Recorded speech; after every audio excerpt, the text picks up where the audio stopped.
Our story begins with the return of Sakurako, the conqueror of the Bal Dungeon, and everyone is excited to see her. They know that the Bal Dungeon, which appeared in Russia 6 years ago, was an S-rank dungeon that no player in the world had been able to clear. This means that clearing it is a historic achievement for humanity, and that achievement rests in Sakurako's hands. Orami Sakurako, the 100 Flower Blooming Guildmaster, an S-rank player ranked 3rd overall with a Grand Sorcerer class, and the Nine-Tailed Fox skill, proudly tells her fans that this outcome was expected. A reporter then asks her if she thinks the Lulu Heart Dungeon, which is considered the most difficult dungeon in history, might soon be cleared. Others speculate that if anyone could do it, it would be Sakurako.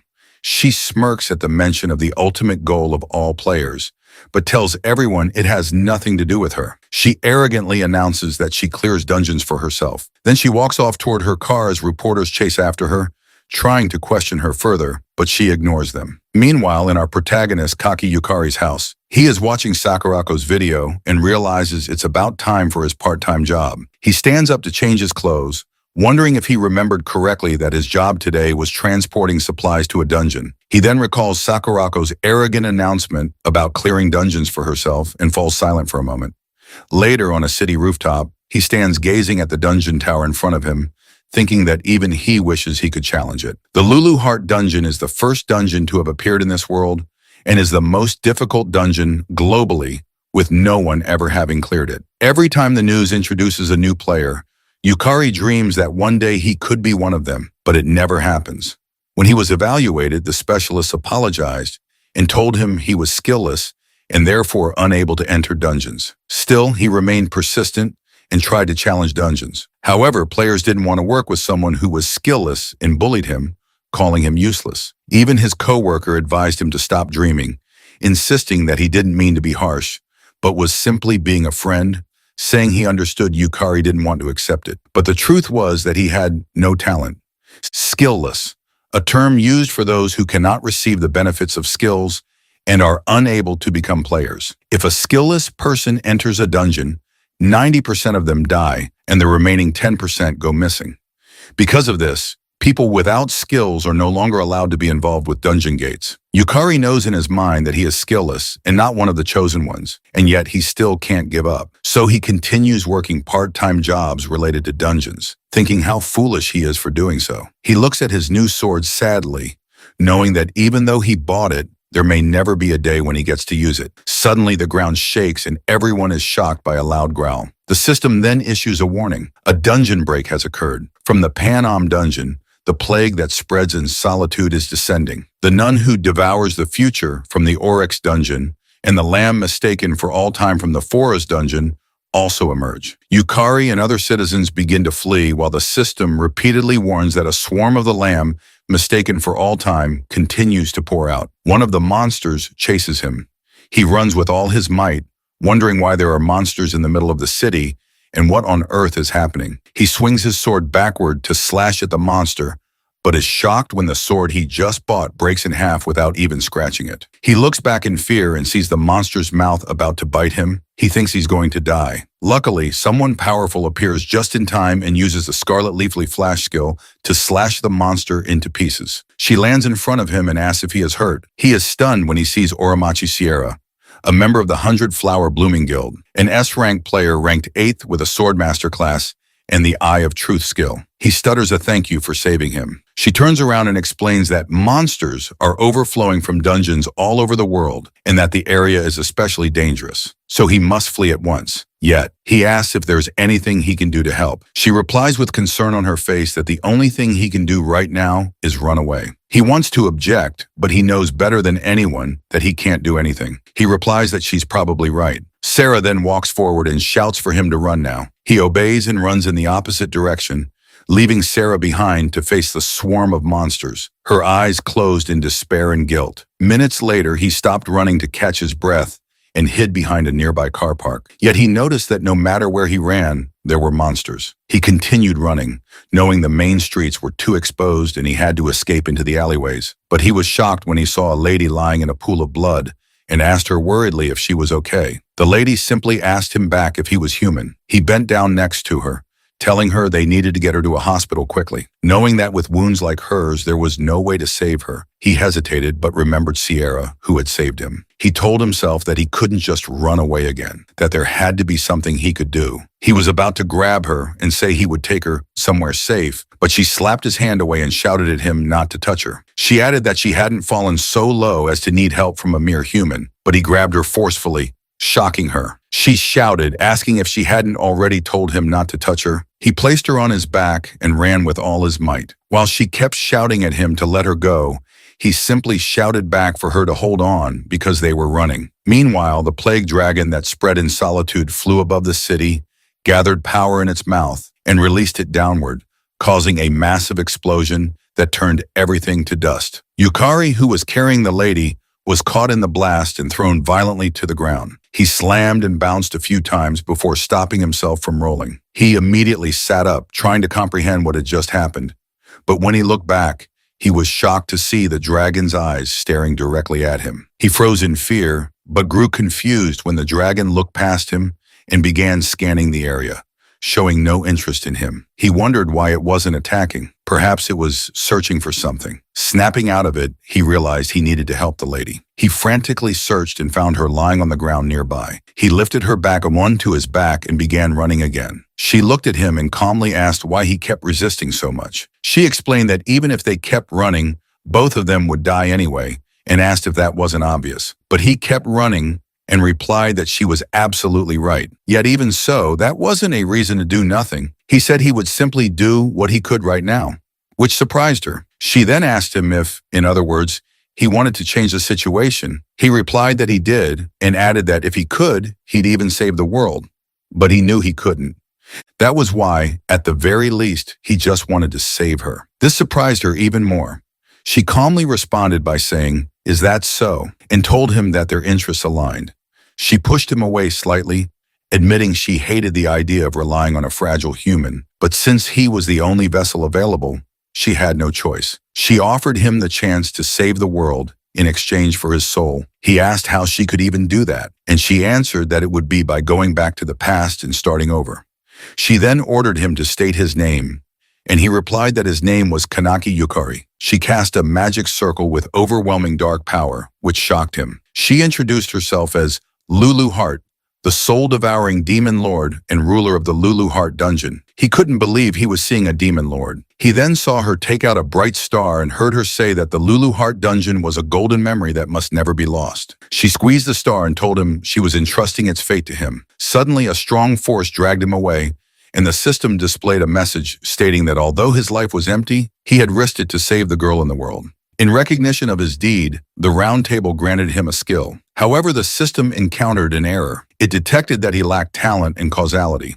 The system began reviewing his status, and the round table created a skill suitable for him as a special exception.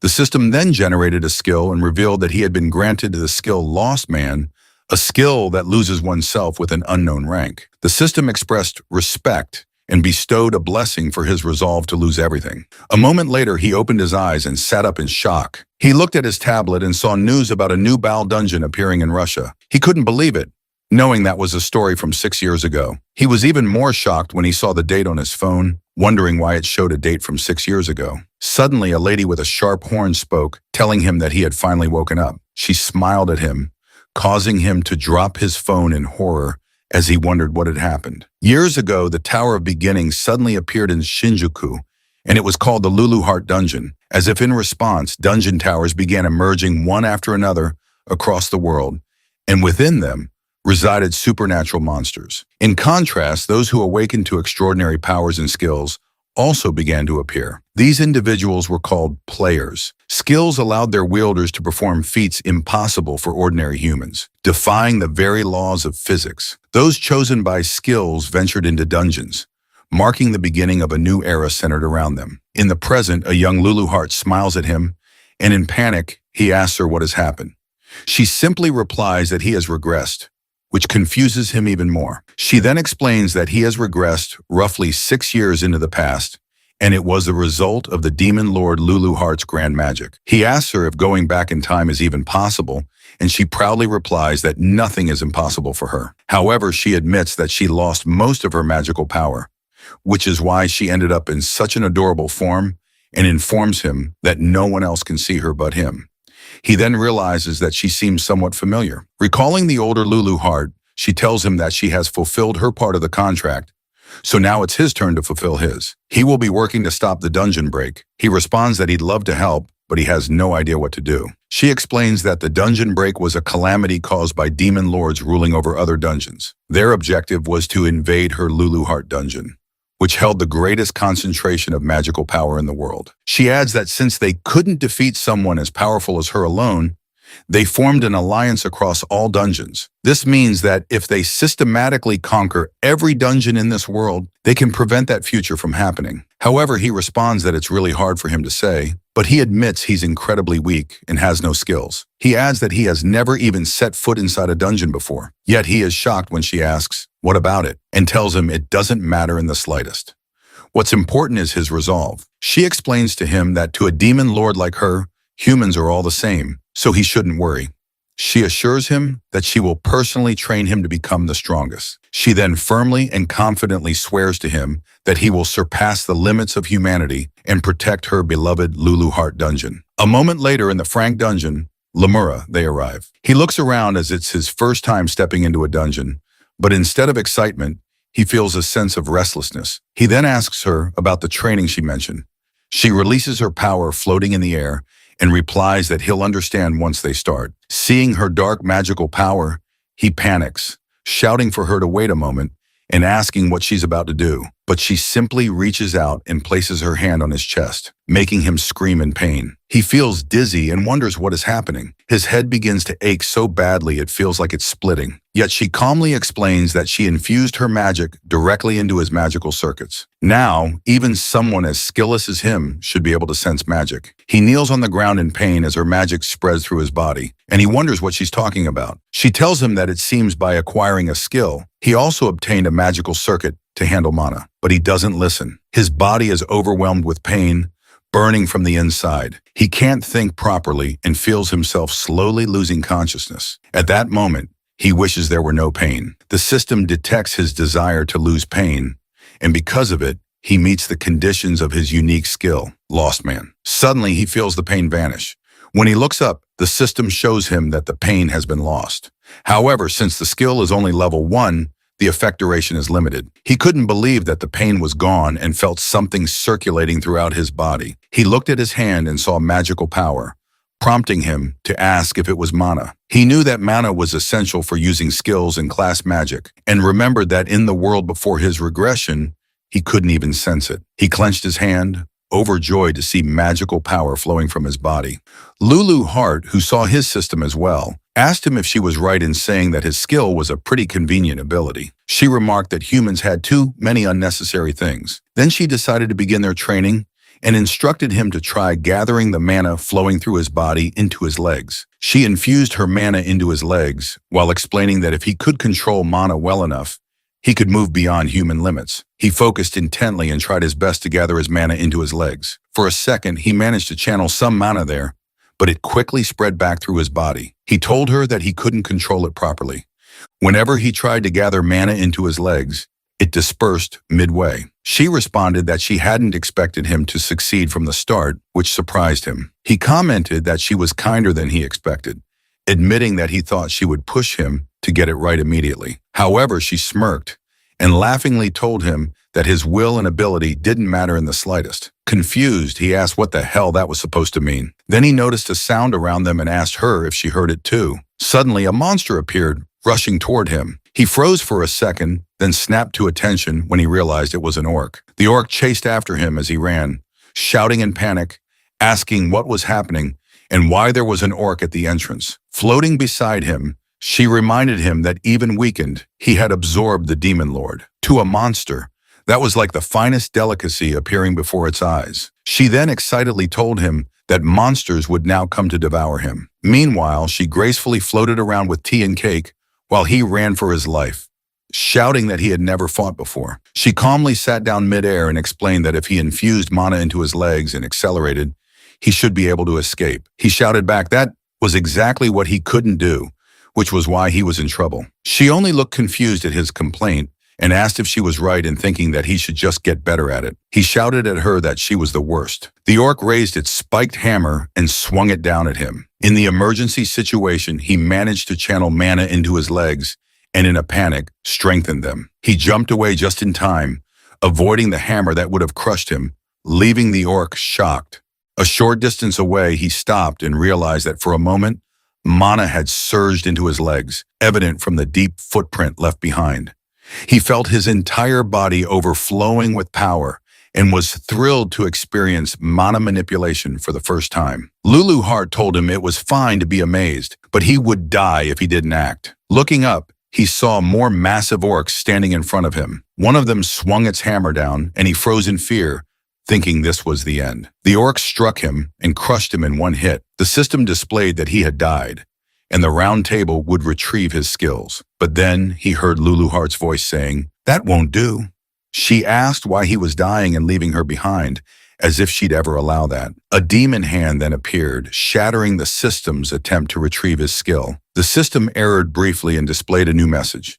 Interference by Demon Lord Lulu Heart had prevented skill retrieval. Due to the contract between him and Lulu Heart, he would now return to 1 hour before. He then woke up and screamed in fear, realizing he was about to be hit by the spiked hammer. Yet Lulu Heart greeted him with a cheerful "good morning" and asked if he had a nice sleep. She then drew out her mana and asked if they should resume. Before he could finish asking what she was doing, she placed her hand on his chest again and sent her mana into his mana circuit once more, causing him to scream in pain. However, he remembered the sensation from before, and just minutes later, the system activated his Lostman skill, which relieved him of the pain.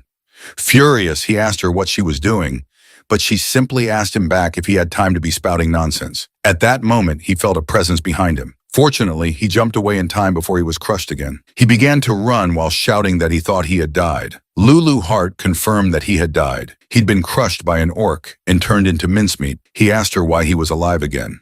She explained that there was a death return contract between them. When he dies, he returns to the world 1 hour before. He was confused, but there was no time to think about it. He kept running. Lulu Heart then told him not to worry about unnecessary things because the only thing he needed to know was that until he stops the dungeon break, he can't die permanently. They were in this together, and there was no way she'd allow him to die and leave her behind. She then shouted at him to show her his resolve. The orc caught up to him, but once again, he managed to channel mana into his legs and jumped away to dodge its attack. Lulu Heart praised him, saying his reaction was better than the first time. She admitted that she thought it would take longer for him to control magic, but it seemed dying once had an effect. She then formed a sword using her magical power and told him that if he was going to become strong enough to prevent the dungeon break, he couldn't keep running away forever. He accepted the sword, knowing he hadn't come back just to keep fleeing from orcs. He couldn't stay stuck there. She walked closer to him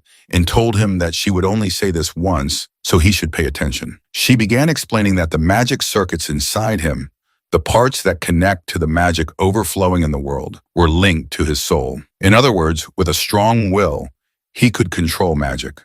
But to do that, he needed a strong desire, which could be a passionate wish to grow stronger, or even the arrogance of wanting to save the world. She then asked him what exactly he desired. He remembered the dragon that had effortlessly destroyed the city and replied that he wanted to stop the dungeon and he wanted to become strong. The orc raised its hammer and swung it at him, but he bent his body low to dodge it. He immediately sat up and dashed toward the orc, driven by his new determination. Raising his sword, he channeled his mana into the blade, which allowed him to slice the orc cleanly in half with a single swing. He then caught his breath in exhaustion, but he was glad he had done it. For the first time, he had defeated a monster. Lulu Heart reminded him that she had told him he could do it if he tried, and admitted that she was planning to have him die about 100 times to get his body used to magic.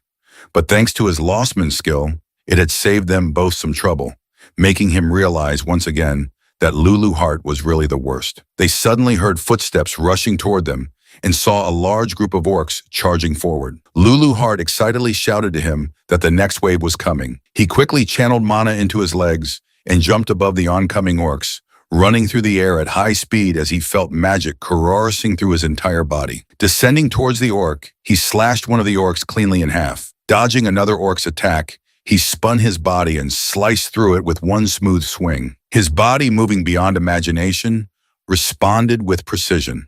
With growing confidence, he continued slashing through the orcs around him. 1 hour later, Lulu Heart praised him for defeating 10 orcs in a single hour, calling it pretty good for a beginner. He added that if he kept it up, he would grow even stronger. However, she remained silent. Suddenly, they heard someone screaming in the distance. Quietly approaching the sound, they saw a man holding a blood-drenched knife, shouting at someone, calling them an idiot, a real idiot. The man scolded a young woman for not abandoning the others, saying she might have won if she had. He then teasingly addressed her by name, or Machi Sierra. She was younger with her Eye of Truth skill active, but she didn't have a class yet and was only frank. The man told Sora that she really had good eyes, then raised his knife and shouted that he was right to target her. Sora remained calm even as the knife neared her face. But before the blade struck, Yukari appeared just in time, blocking the attack with his sword and shouting that he wouldn't let him do it. Furiously, Yukari demanded if the man understood what he was doing, but the man stronger than him easily pushed him back and calmly asked who the hell he was. Sarah shouted that the man was a serial killer who targeted beginners, and she cried out in concern, urging Yukari to run away. He looked back and recognized her. Sierra, the S-rank player who had helped him in the world before his regression. The man, Akazuki K, pushed Yukari again and began slashing at him with his knife, tauntingly asking if he really had time to be looking away. Eventually, Yukari's sword was knocked from his hand. Realizing he had used too much magic and couldn't summon any strength, Kei told him he was full of openings, then activated Wave of Terror Level 3, which inflicted fear.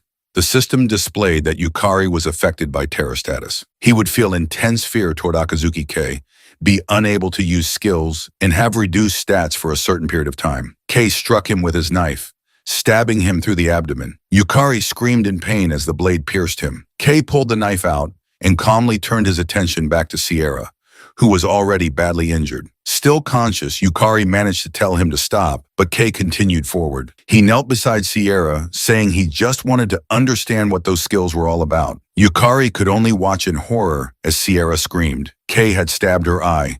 Kei then muttered to Sarah and the other two corpses that he hoped to discover something when he dissected them. He stabbed Sarah's eye again and continued to stab her repeatedly, her screams growing louder with each stab. Yukari, furious and heartbroken, tried to move, but his bleeding intensified. He screamed at Kei to stop and remembered how in the previous timeline, Sierra had saved him, but now he could do nothing to save her. Kei laughed maniacally and grabbed his hair, while he thought to himself that he was too weak, too powerless, that this was why it was happening. Kei began stabbing him over and over until Yukari was killed. But as before, due to the contract, he returned to 1 hour prior. He woke up in the same place where he had just defeated 10 orcs. He turned to Luluart and told her that he had a favor to ask. She smiled, intrigued, and told him to go ahead and say it. He stood up and declared confidently that he wanted her to make him stronger, no matter how many times he had to die, because he wanted to defeat that murderer. She simply responded that she got it and told him that she couldn't care less about that little girl. But if this was what was driving him, then she'd let him go wild and personally whip him into shape. A moment later, Kei told Sarah that even though she had just become a player today, it was impressive how well she was holding out against his killing skills. He added that she was definitely Sakurako's sister, but he commented, today's dungeon was pretty thin on monsters. Kei then dashed toward her, shouting that he would take his sweet time breaking her. Yet Sierra remained calm and waited for him to get closer. But before the knife could reach her, Yukari appeared out of nowhere and blocked the strike. Kei demanded to know who the hell he was and whether he knew Sierra. Sarah collapsed on her knees in pain, shouted at Yukari to get out of there immediately because Kei targeted beginners. But Yukari stood his ground, doing his best to block Kei's attacks. He told Sierra to leave Kei to him. He would handle it from here. Unfortunately for him, he died at Kei's hands again. He remembered hearing about a beginner killer even before going back in time. But Sarah had never suffered such serious injuries before. He thought it must be his fault since he had lured all the dungeon's orcs away. Kei had free reign to strike. He knew he couldn't change that fact now. Even with Lulu Heart's contract, he couldn't return to a point earlier than his first death. He guessed that if he'd killed the orcs faster, it might not have happened. Once more, he thought everything had happened because he was weak. Then he died again. When he died for the third time, Lulu Heart lectured him, saying his swordplay was too straightforward, that killing Kay required a sneakier approach. On the fourth try, she told him to pay attention to the flow of his movements and to stop separating offense and defense. He needed to connect everything fluidly. On the fifth, she yelled that his mana was disrupted again and warned him never to lose focus no matter what was happening. On the sixth, she taught him to read his opponent's mana and assured him that by doing so, he would naturally anticipate their next move. On the seventh, she told him Kay's strategy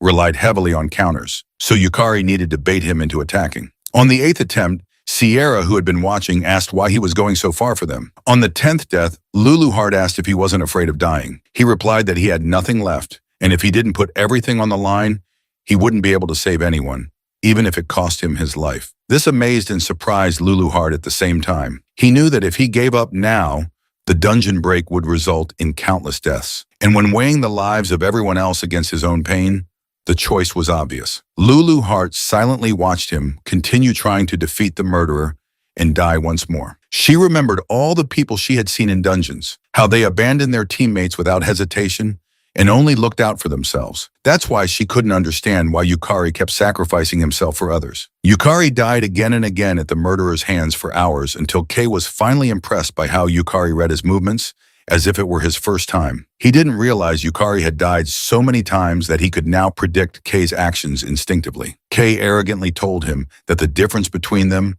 was their commitment to dying, that Yukari didn't have it in him. Yukari was momentarily confused and wondered if even after all this, his resolve still wasn't enough. But then he stood up thinking to himself, even so, and even then, he wouldn't let anyone die. Luluhart was speechless for a moment before shouting to him that she hadn't expected him to come this far. So now she would tell him what was missing, the final piece he needed. She told him the missing piece was recognizing how strong he had already become. Her words shocked and stunned him into silence. He then looked away, not knowing how to respond. Luluhart told him he was still stuck seeing himself as weak. It was true that he had no talent, no skills, and no mana in the past, yet he kept coming back, even after dying over and over.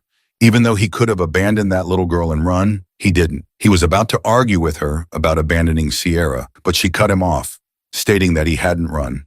And no matter how many times he lost his life, he had chosen to keep fighting. That was why he had grown strong. She floated closer to him, pointed at him, and told him that even she, the demon lord, acknowledged his strength. She questioned why he was still moping and ordered him to stand up and lift his head. He obeyed. Kay swung the knife in his direction, but he easily dodged it. Luluhart pointed out that he could now read Kay's knife movements. Kay was shocked when he saw Yukari bend down and swing his sword to counterattack, which Kay blocked. Luluhart encouraged Yukari to swing his blade with everything he had, and Yukari managed to push Kay away with his sword, despite Kay using his knife to resist. Luluhart then remarked that Yukari could cut Kay down now, and he saw that he had slashed Kay's hand as well. She pressed him further, demanding to know how long he would continue, pretending he was weak, and shouted for him to accept his strength. Yukari noticed Kay's right foot move back and immediately recognized that a thrust was coming, which he dodged. He predicted Kay's next overhead slash and also foresaw the follow-up kick. He dodged both moves with precision, leaving Kay visibly confused and wondering about the sudden change. Yukari swung his sword at Kay again, but Kay dodged it. However, Kay was shaken. A moment ago, Yukari had been nothing more than a clueless boy who couldn't swing a sword properly, a weakling who had been covering in fear. Now Kay, who was being pushed back, questioned how he was losing to someone who had been so helpless. Yukari landed another slash on Kay's arm. He saw Kay begin to panic and knew this was his opportunity. He raised his sword and activated his Lostman skill, nullifying the fear Kay had planted in him. With mana surging into his sword, he swung it down toward Kay. Kay quickly gathered his magic power into his hand, insulted him for letting his guard down, and released another wave of fear. Yukari understood that Kay's skill relied on amplifying fear when detecting an opening. But since he had already nullified the emotion with his skill, Kay's power no longer worked on him. Fear had been fully removed from his system. The fear amplification failed. Kay was stunned. He couldn't believe his skill had been canceled. Desperate, he swung his knife at Yukari, arrogantly claiming that there was no way he could block an attack at such close range. Yukari activated Lostman again, nullifying pain just before the knife hit. Blood splattered, but he remained standing. Kay shouted that it was his win. Yukari, unfazed, simply smirked. Kay was stunned to see that Yukari had caught the knife with his bare hand. He questioned how Yukari was reading all of his moves and why none of his skills were working. Yukari exhaled and told Kay that at last he had caught up to him. Kay, overwhelmed with fear, asked who on earth he was. Yukari didn't answer and instead slashed at Kay's abdomen, declaring that it was over. Kay fell flat on the ground, lying in his own blood. But even then, he shouted that there was no way he could lose to a weakling like him. Yukari admitted that he had been killed by Kay 187 times, yet the one still standing in the end was him. Afterward, members of the 100 Flowers Blooming Guild, to which Sierra belonged, arrived to provide support and treatment for their injuries. Sarah approached him, sincerely apologizing and swearing that she would make amends, but he simply told her that no one had died, and that was enough. His words surprised her. Sarah and the others then bowed to him and thanked him with all their hearts. A moment later, as he stepped out of the Frank dungeon, Lulu Hart reminded him that it had taken quite some time after returning from his previous death. Even so, she smiled at him and praised him for doing a great job. He remained silent for a moment until his tears began to fall, and he quietly thanked her. She smiled at his reaction and teasingly asked why he was crying over something like that. She then reminded him that their goal was to stop the dungeon break, and in order to do that, they would have to surpass the so-called S-rank players. Lulu Hart raised her finger and declared that if she had to say, he would become a Demon Lord level player. He laughed and asked her what that even meant, but admitted that Demon Lord level didn't sound so bad. He then swore to her that he would become as strong as she was. Lulu floated into the air excitedly and warned him that her training would be tough. He responded that he would do his best and then he would change that future. The next day, he arrived at the Japan Player Association's Shinjuku branch and followed an employee inside. The staff member informed him that he had just been registered as a player, but with his current battle record, ranking up should be possible very soon. He reached out to touch the large globe in the center and replied that he understood. The woman couldn't believe that he had not only hunted orcs, but also defeated the wanted murderer Kay, and all on his first day of player registration. She wondered if it was really possible, though there were suspicions that Kay had falsely reported his rank to enter beginner dungeons. Kay had still been strong enough to pose a serious threat. The globe activated, and Yukari was shocked when the system displayed that his contribution had exceeded the required threshold. He was awarded the title of E-rank player. The system applied a correction to his status, increasing his overall stats, magic circuits by 2, and mana capacity. Additionally, his skill Lost leveled up to level 2, which increased the effect duration by 3 and expanded the range of targets that could be lost. He knew that with this, he had finally become an E-rank player. At last, he could choose his class. Later, he was waiting inside a building when a woman entered, thanking him for waiting and apologizing for calling him there on such short notice. He looked back and was surprised to see the elegant Sierra approaching him. She noticed him staring and asked if something was the matter. He awkwardly replied that it was nothing, but in that moment, he realized that he had forgotten because of everything that had happened, that Sierra was the daughter of the Oromachi conglomerate, meaning she was a true high-class lady. He remembered that before his regression, Sarah had become an S-rank player who rose to 8th place in the world. A super genius, she stood beside her sister, Sakurako, another prodigy, and together they reigned at the top of Japan. Sarah wielded a powerful mental type skill, one of the highest tier skills in the pregression world. It was a skill that could see through falsehoods. Not only could it detect lies and deception, but it also exposed feints in battle. Saya thanked him again for what had happened the day before and told him that the reason she was alive was entirely because of him. But he clarified that it was because she had protected the other two. Yukari later discovered that Sierra had never attempted a dungeon raid before, and yet she managed to keep fighting Kay while protecting 2 injured people, something he could hardly believe. She then held his hand and told him that hearing those words made her feel a little better, causing him to blush as she stood a little too close. They then entered a small cafe where Sierra informed him that she would explain about classes as they had discussed the day before. She asked if they should proceed with the class selection, admitting that it might be a bit pushy of her. She went on to explain that a job class was something a player could choose upon reaching E rank. It was similar to choosing a profession, and classes were broadly divided into physical-based, magic-based and mental-based categories. She added that a person's class was generally determined by their personality and abilities, and that their skills were reflected accordingly. For physical-based classes, examples included warriors, knights, and thieves. In magic-based classes, there were options like sorcerers and priests. For mental-based classes, there were unique and specialized options such as alchemists, clerics, or summoners. He recalled that before the regression, he had been somewhat of a player geek and had done extensive research on classes. In the pre-gression world, Sarah had chosen the Swordmaster class, which came with a unique ability, counter, paired with her lie-detecting skill. This allowed her to predict her opponent's actions with complete accuracy and land flawless counters. People even referred to it as cheating. Sarah then told him something important to keep in mind, that skills and classes had compatibility factors. She explained that if someone with magic-based skills chose a magic-based class, the synergy between them created enhanced effects that strengthened their power. However, if someone with magic-based skills chose a physical-based class, both their magic and physical abilities would end up average, making them a jack of all trades, but master of none.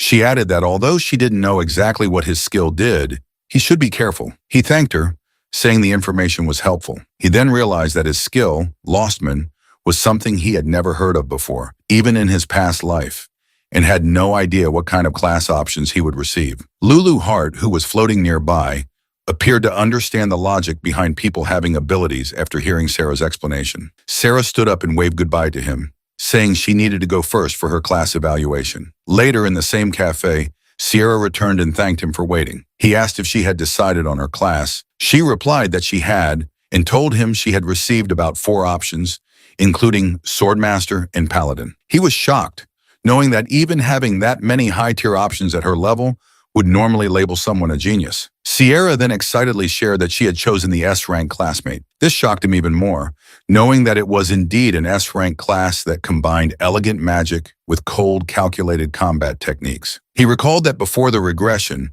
Sarah should have chosen the A-rank Swordmaster class. Yet now she was excited to stand shoulder to shoulder with brave people like him. He was stunned that she had called him a brave person and felt genuinely happy that she thought of him that way. She told him that it was now his turn, prompting him to stand up and head toward the class evaluation. He stopped in front of the globe, remembering that before the regression, he had never even gotten the chance to choose a class. He had no idea what kind of options would appear. Placing his hand on the globe, he watched as it began processing his class aptitude assessment. Suddenly, the system produced an error, startling him. He wondered if it was a malfunction, but then the system displayed that it had detected an unknown reaction within him and had begun redefining his class. This caught Lulu Hart's attention. When the system completed the assessment, he was shocked to see the result. His class was identified as Soul Eater, marked as rank X++.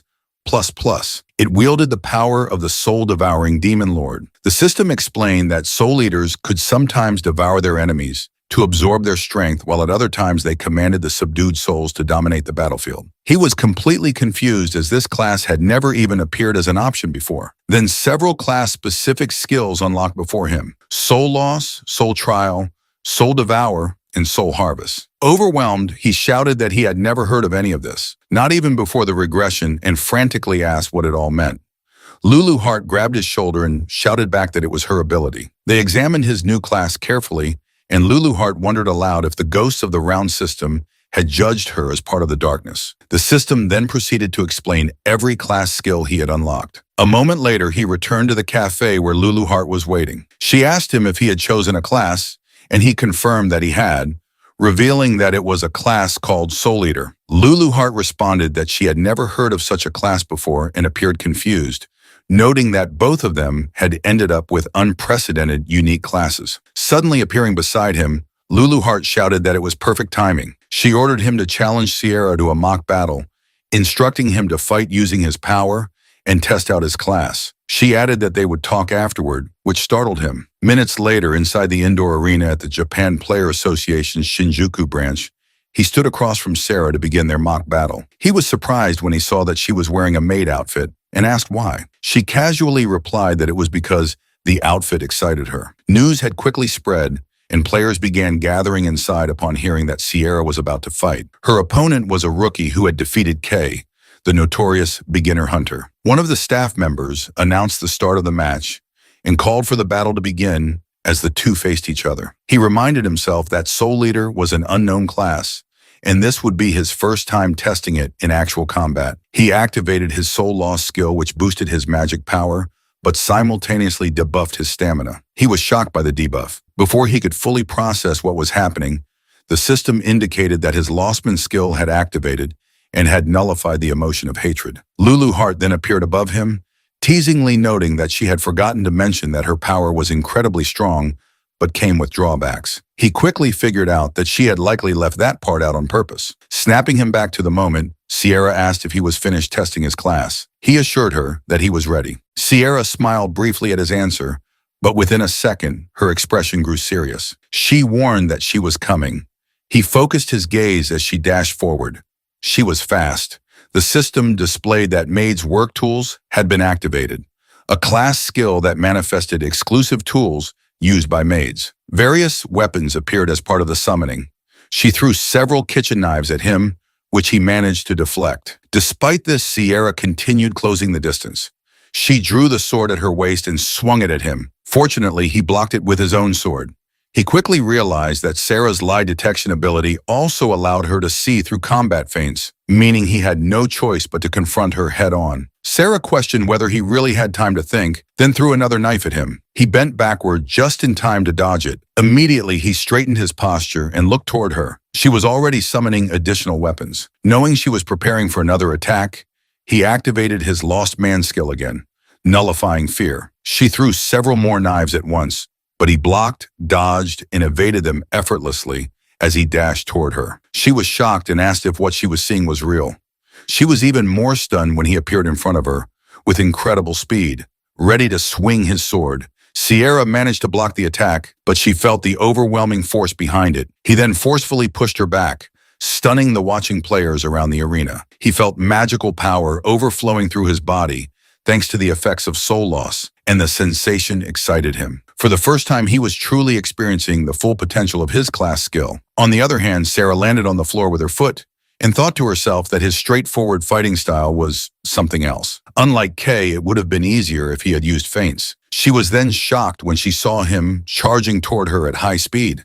She did her best to block every swing of his sword, noticing that his attacks surged like a tsunami. Despite having about as much player experience as she did, she wondered how he had become so skilled in combat. He jumped and swung his sword downward, knowing he needed to push through. However, he was caught off guard when he saw Sierra smiling. She then activated her maid's cooking technique and released a strong flame around her, which shocked him further. He attempted to extinguish the flames near him by stepping into them and questioned whether the maid class could even use fire magic.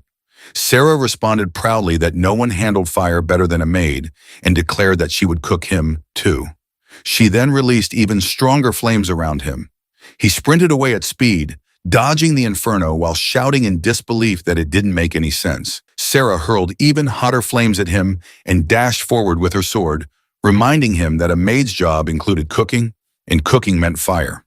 He covered his face to shield his head and swung his sword to counterattack, successfully deflecting her blade.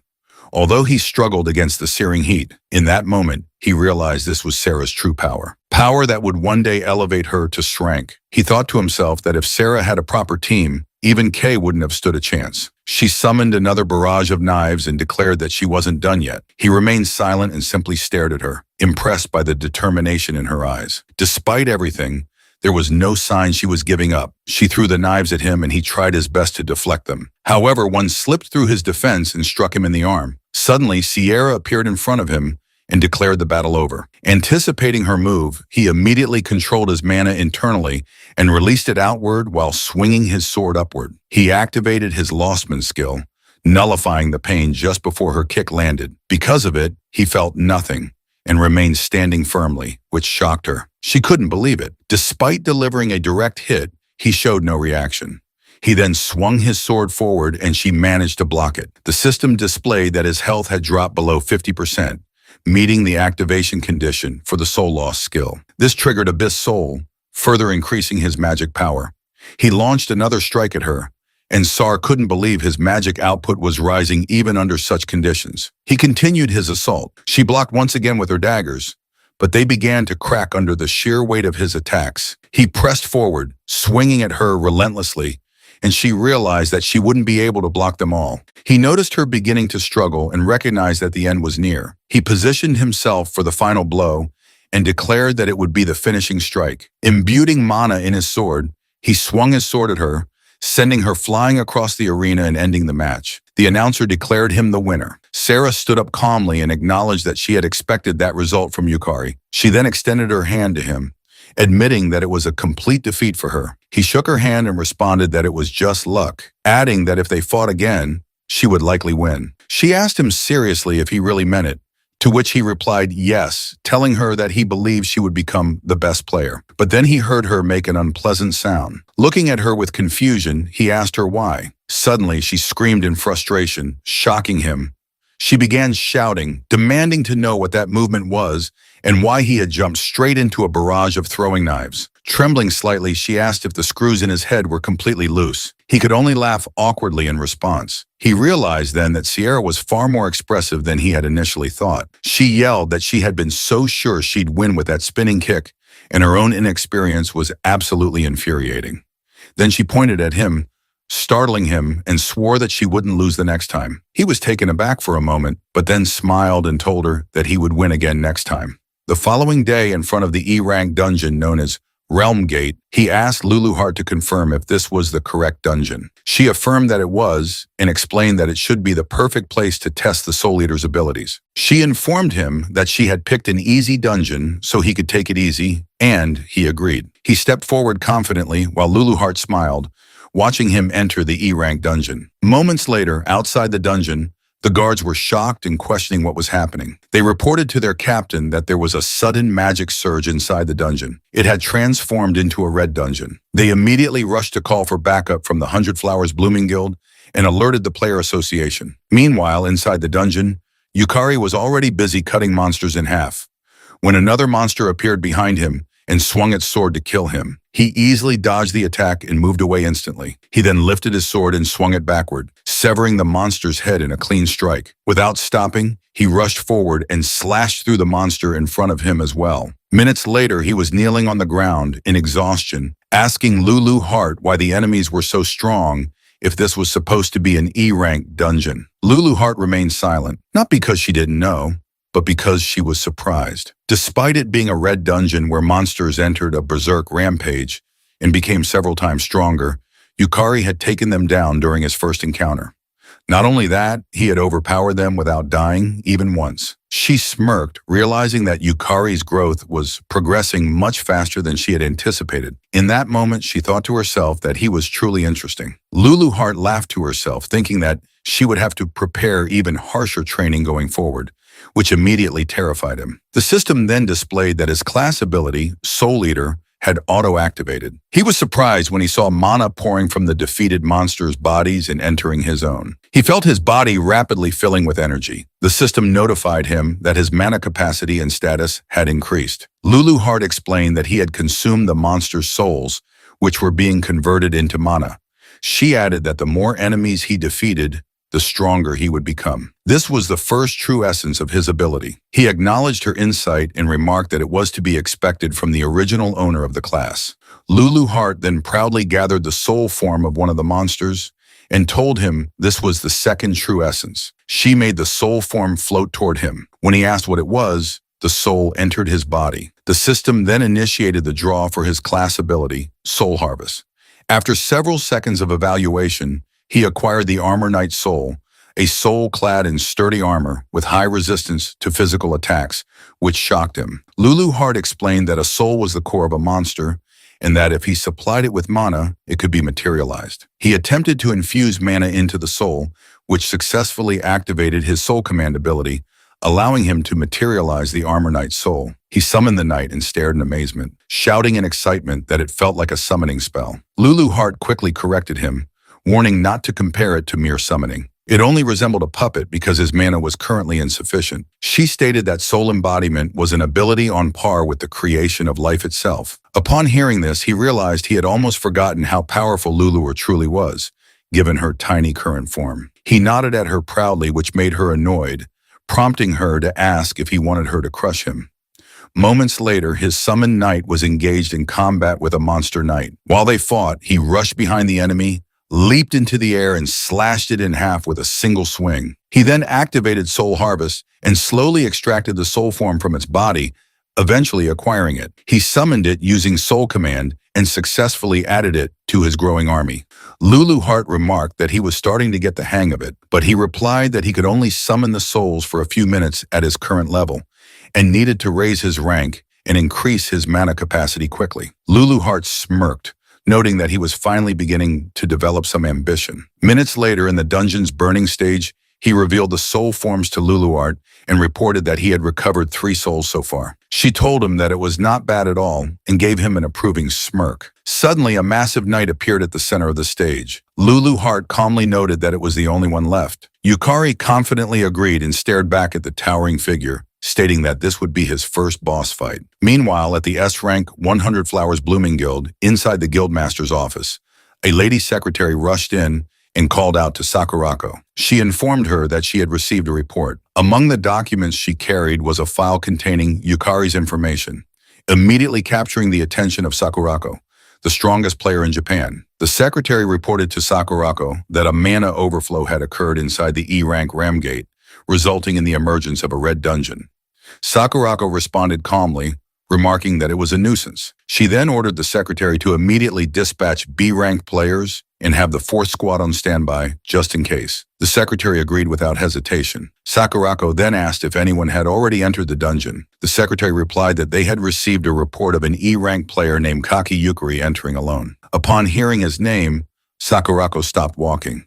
She thought the name sounded familiar, but then dismissed it, stating that in E-rank, nobody wasn't worth worrying about. She ordered her secretary to bring her the usual information. The secretary presented a list of everyone who had approached Sierra the previous day. Sakurako began speedily reviewing the documents, her mood shifting to irritation as she grew furious that unworthy people were getting close to Sarah. In her eyes, they were all equally worthless. She stopped abruptly when she came across a photo of Sarah and Yukari talking in the cafe. When she asked about the photo, the secretary calmly replied that it was taken during lunchtime.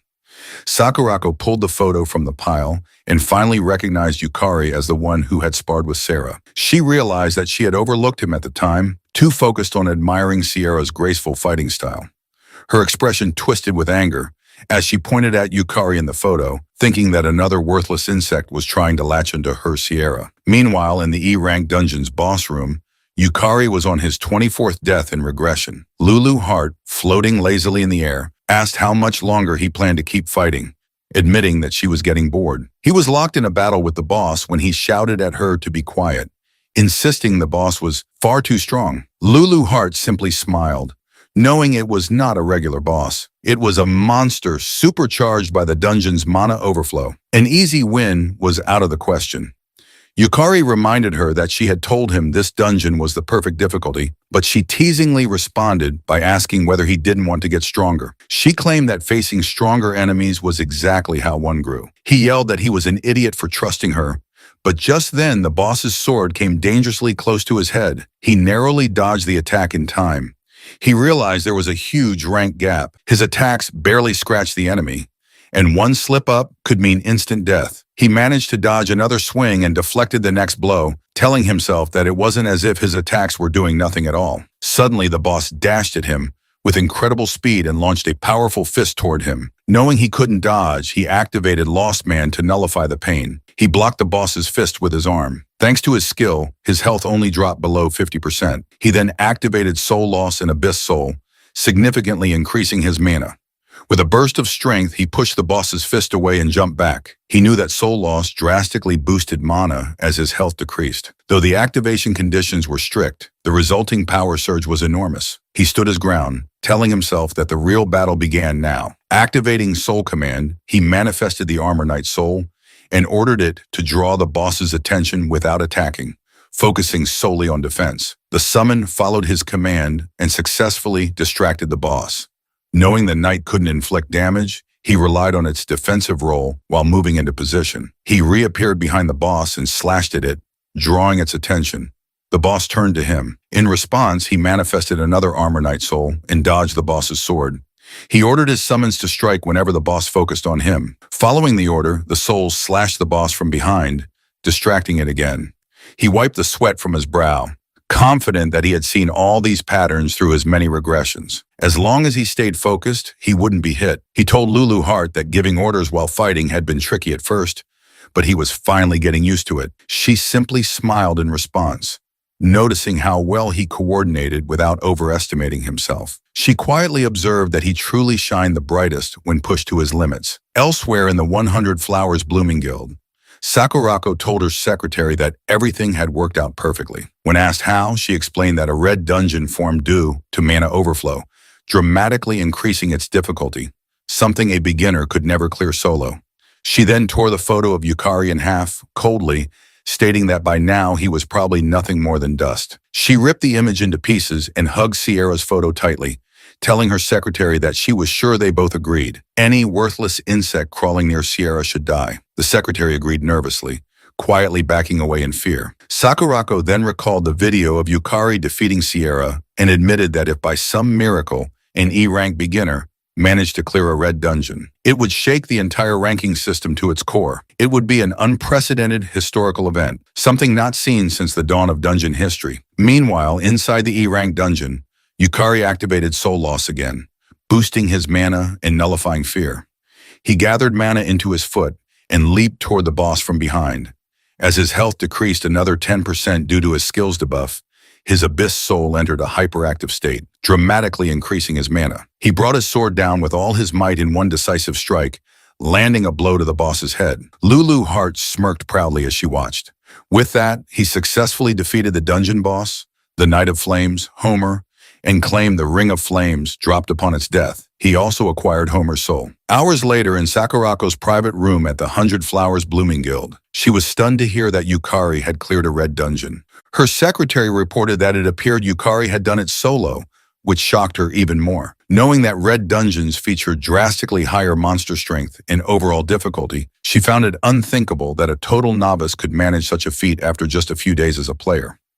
The secretary added that Yukari was also the one who had taken down the wanted criminal. Sakurako recalled watching Yukari's mock battle with Sarah. His skills were clearly amateurish, yet he showed no fear of death, and his eyes were filled with madness. She smirked, thinking things were getting interesting. She then ordered the guild to dig up everything they could on Yukari, and declared that if he turned out to be the real deal, they would recruit him into their guild. She also announced that Shikamura Kazuki would hand over command of his C-rank squad to Yukari. This announcement shocked the secretary and another woman present, who both turned their attention to Kazuki. Kazuki couldn't believe what he was hearing and asked her to confirm if she had really said his squad. She coldly warned him not to make her repeat herself, stating she hated repeating things. Her tone startled and irritated Kazuki at the same time. She leaned closer to him and told him that if he was dissatisfied, he should prove that he was more capable than Yukari. She then turned and walked away, stating that she would entrust the full investigation of Yukari to him. Kazuki, furiously holding back his frustration, responded that he understood. Sakurako smirked and glanced back at him, thinking Kazuki was an easy man to manipulate. He couldn't even hide his killing intent, but she also thought that if Kazuki managed to kill Yukari, then that would be the extent of Yukari's potential. Regardless, she was looking forward to some interesting results. 1 week later, players gathered outside the Vine Gate, a D-rank dungeon. Sarah addressed the group, informing them that they would be tackling the dungeon that day, and that 3 members from the 100 Flowers Blooming Guild would be joining the raid. Shikamura Kazuki, a C-rank player with a gladiator class and a strength multiplier skill, introduced himself as the appointed leader of the party. He extended his hand to Yukari, who shook it, and introduced himself in return. Suzumura Ayaka, a C-rank player with a Sage class, a mana cost reduction skill, and a member of the 100 Flowers Blooming Guild, nodded in greeting. Kato, a D-rank player with a sorcerer class and a combo bonus skill, also nodded. He was affiliated with the Hayaka Ryorin Guild. Sarah proudly told everyone that Yukari had cleared the recent red dungeon entirely on his own. Yukari modestly responded that it was just luck. Sarah, however, told him that it was just like him to be modest and that he should be proud of his accomplishments. Senzaki Yumio, a C-rank player with an assassin class and the class genius skill from the Sakura Guild, interrupted to ask if he was the rumored rookie. Ishibashi Yuka, a D-rank player with an enchanter class and a wide area effect skill, nodded silently in greeting to the group. Yamamoto Taiyo, a D-rank player with a warrior class and a hardening skill, laughed and said that solo clearing a red dungeon was awesome. He admitted he was jealous, having been stuck at Dank for ages. Sarah responded that it was nonsense and praised Taiyo's top-tier tanking ability. The party continued their cheerful introductions, unaware that Kazuki was silently glaring at Yukari from the side. Later, the entire group was inside the vine gate of the D-rank dungeon, where they encountered a swarm of undead. As the battle unfolded, Sho shouted that there were far too many monsters, but Kazuki barked at them to stay in formation. In frustration, Umio yelled that this wasn't the time for textbook tactics. Meanwhile, Yuka was attacking with all her might at the side, thinking it would be a walk in the park, teaming up with the famous 100 Flowers Blooming Guild. She couldn't understand why they were struggling so much. One of the undead released a breath of decay, and Taiyo, positioned at the front, tried to maintain the formation, but the spreading poison was weakening their front line. He failed to notice an undead sneaking up behind him. Taiyo was shocked when he saw the undead's sword about to strike. Realizing it was too late to block the attack, he feared they were about to be wiped out. Fortunately, Yukari appeared just in time, slashing down the undead before it could land the fatal blow. He quickly helped Taiyo back to his feet and asked if he was all right. Taiyo, still stunned, stuttered that Yukari had saved him. But Yukari rushed off again, telling him he would draw the monsters from behind and for Taiyo to cover the front while he did so. Kazuki saw them acting independently and furiously reminded everyone that he had ordered them not to disobey his commands. Yukari ignored him, knowing that it wasn't the time for rigid hierarchy. He activated his lost man skill to nullify pain and called out to Lulu Hart, referring to her as Lulu for short, who was floating nearby, snacking on popcorn while watching the battle unfold. He asked her to pour her mana into him and draw the monster's attention. She agreed immediately, raised her hand, and infused him with mana, which successfully attracted the undead. Mid-cast, she realized what he had called her and shouted, demanding to know what was with the Lulu nickname. He ignored her and dashed toward the horde of undead, now rushing in his direction. He tilted his foot and leapt above the enemies. Lulu Hart shouted in frustration, offended that he would give her, of all people, a nickname. Again, he ignored her. Activating Soul Loss, he boosted his mana and nullified the emotion of hatred. He swung his sword backwards, then forward in a wide arc, striking multiple undead in front of him. Suddenly, an undead appeared from behind and released a breath of decay. He cursed under his breath, knowing that although the undead were slow, their poison was incredibly troublesome.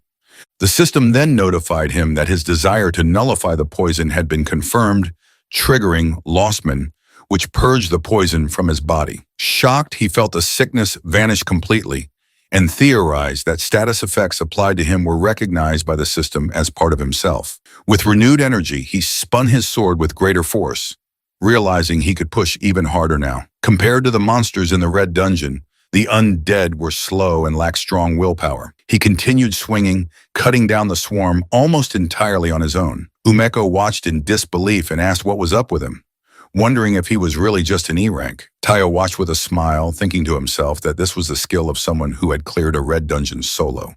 Elsewhere, on the battlefield, Yukari infused a large amount of mana into his blade and swung it with full strength toward the last remaining undead. Cleanly severing its head, he declared that the fight was over. Everyone stood stunned at what they had just witnessed. He simply asked if everyone was okay. Umeo replied that okay was an understatement given that he had essentially defeated everything himself.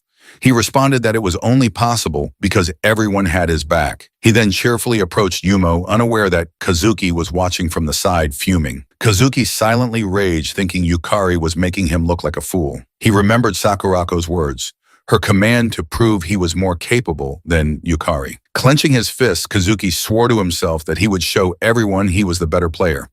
Kazuki then approached Yukari in anger, reminding him that he had told them not to act on their own. Yukari calmly replied that if they had stayed in that formation, the rear guard would have collapsed. Kazuki shouted back that it had already been accounted for. He then glared at Yukari, wondering how he dared to go against orders, thinking that he was acting all high and mighty. Umio then shouted at Kazuki not to mess with her, saying the rear guard were the ones suffering the consequences. Kazuki snapped back, telling her not to blame him, and claiming that just because she was a famous model didn't mean she could act superior. This angered Umecho even more, and she shouted that her being a model had nothing to do with the current situation. Kazuki, now furious, reminded everyone that he had been appointed leader by Sakurako and demanded to know what was with their attitude. Umeo grew even more frustrated, but the other players remained silent. Kazuki biting his lips out of frustration while looking at Yukari. Yukari then suggested they should all calm down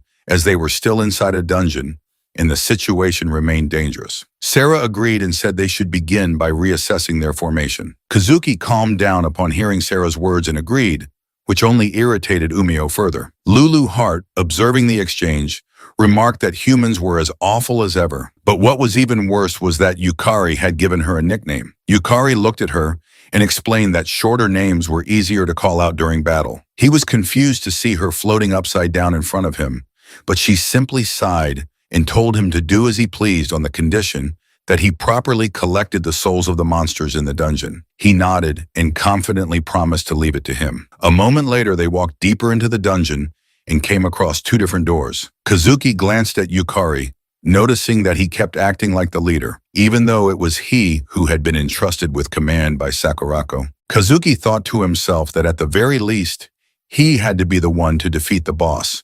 With a smile, Kazuki suggested that they split into two groups, claiming that their exploration efficiency was too low. Umecho agreed, saying it sounded like a good idea, but Yukari disagreed and asked whether it wasn't too dangerous. Kazuki ignored the concern and announced that his team would consist of Ayaka, the buffer Yuka, and the tank Tayo. The others were surprised by the sudden division. Yukari leaned in and quietly asked Tayo if he was sure it was okay to split up. Tayo replied with a bright smile that Kazuki was the leader and assured him he would protect the other team, which only deepened Yukari's concern. Kazuki then called Sho over and whispered to him to join the other party and keep an eye on Yukari. Sho responded that he understood.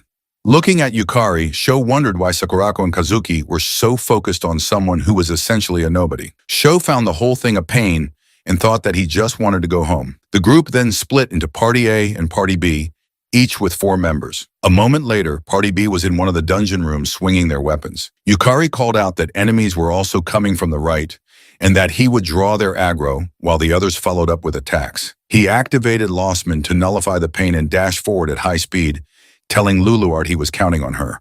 Though annoyed, she still poured her mana into him. A group of undead appeared in front of him, but he swiftly swung his sword and pushed them back. Sierra activated her maid's cooking ability and incinerated the knights in her path. Umeo unleashed her sonic blow skill to destroy enemies on her side and excitedly praised the front line's performance. Suddenly, an undead released a breath of decay near Yukari. He quickly activated Lost Man again, nullifying the poison and slashed the creature in half with one blow. Sho, who was positioned in the rear to protect them, couldn't believe what he was seeing. Yukari was undeniably strong.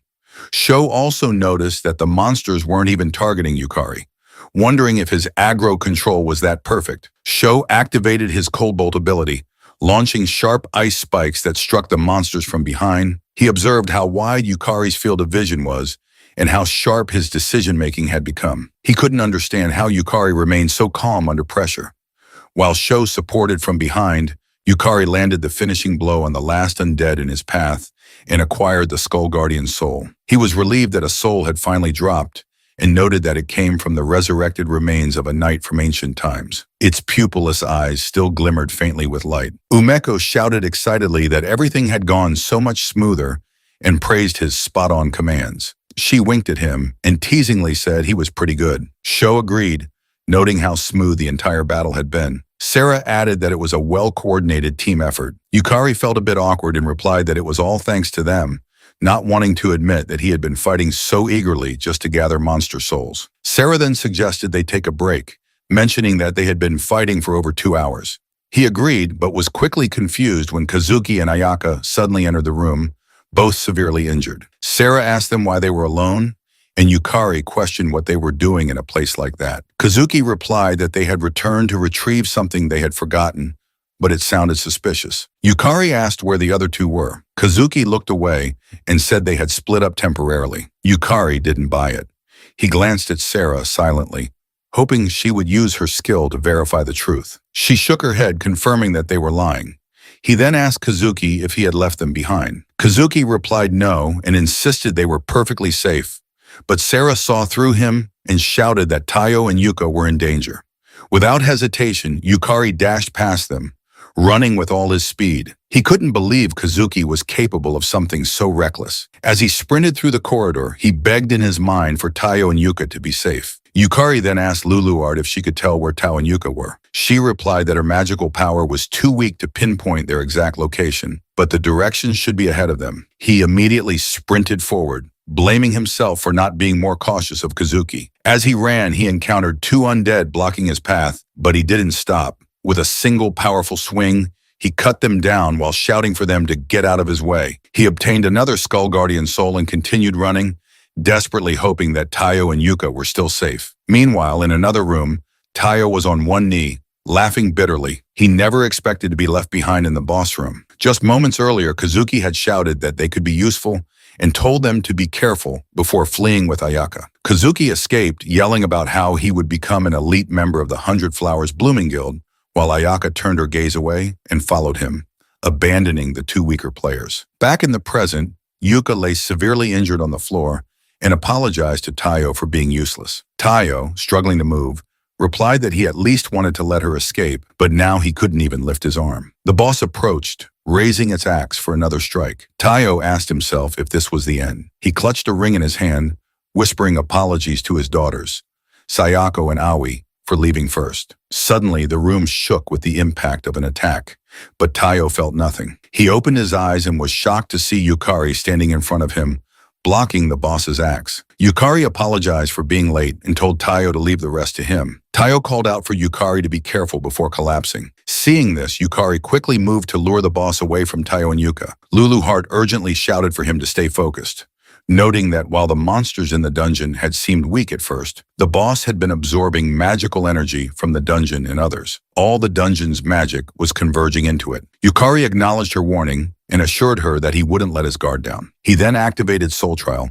boosting his mana significantly, but at the cost of receiving a confusion status effect. He countered this by activating Lost Man, which immediately nullified the confusion. The boss raised its weapon, and Yukari saw the attack coming. The axe came down at great speed, nearly slicing him in half, but he bent backward in time to dodge it. He quickly stood and launched a counterattack, swinging his sword at the boss. The boss blocked effortlessly. Yukari was stunned. It hadn't even flinched. He could feel the weight of the boss's axe and pushed it back using his mana. Spotting an opening, he swung at its side, but the attack barely left a mark. Before he could react, the boss retaliated, forcing him to catch up with its speed and block every blow. He was shocked. His direct hits were doing nothing. Yukari realized the difference in their stats was far too great. At this rate, he couldn't do any real damage. He enhanced his mana to level 2 using Soul Trial, receiving Fear level 2 in exchange. Once again, Lostman activated and erased the fear. He dashed toward the boss, swinging with stronger mana. Watching from above, Luluart noted how convenient Lostman was. The mental debuffs, the main drawback of Soul Trial, were completely nullified by Yukari's skill. He was literally losing the associated emotions to bypass the cost. Yukari kept attacking, driven by the desire for more mana. He activated Soul Trial again, raising his mana to level 3, which gave him Anxiety level 3. Lostman triggered and erased the anxiety. As he tried to land a clean blow, he finally managed to crack the boss's axe slightly. That small victory filled him with hope. He knew it was working. He pressed closer and launched more attacks, convinced that if he kept increasing his mana enhancement level, he could win. He activated Soul Trial again, raising his mana to level 4. This time he received Deadly Sinsloth level 4. Lostman once more erased the effect, but as he prepared to activate it again, he suddenly froze. A strange feeling ran through his body. The system issued a warning. His proof of humanity was rapidly decreasing. Dizziness overtook him. Luluart was horrified as she watched. The boss swung its axe down, hitting Yukari square in the abdomen and launching him into the wall. He slammed to the ground, unable to move. Luluart cried out his name in panic. She flew down to him and informed him that Lostman was a skill that consumed him. At that moment, he had lost too many of the elements that made him who he was, all just to negate the demerits of Soul Trial. He weakly asked what was wrong and why she looked so desperate. His vision blurred as she explained that if he continued down this path, He wouldn't just fail to overcome the soul trial. He would cease to exist entirely. Luluart realized her voice was no longer reaching him. She knew that if this continued, Yukari would be forced into undergoing the true soul trial.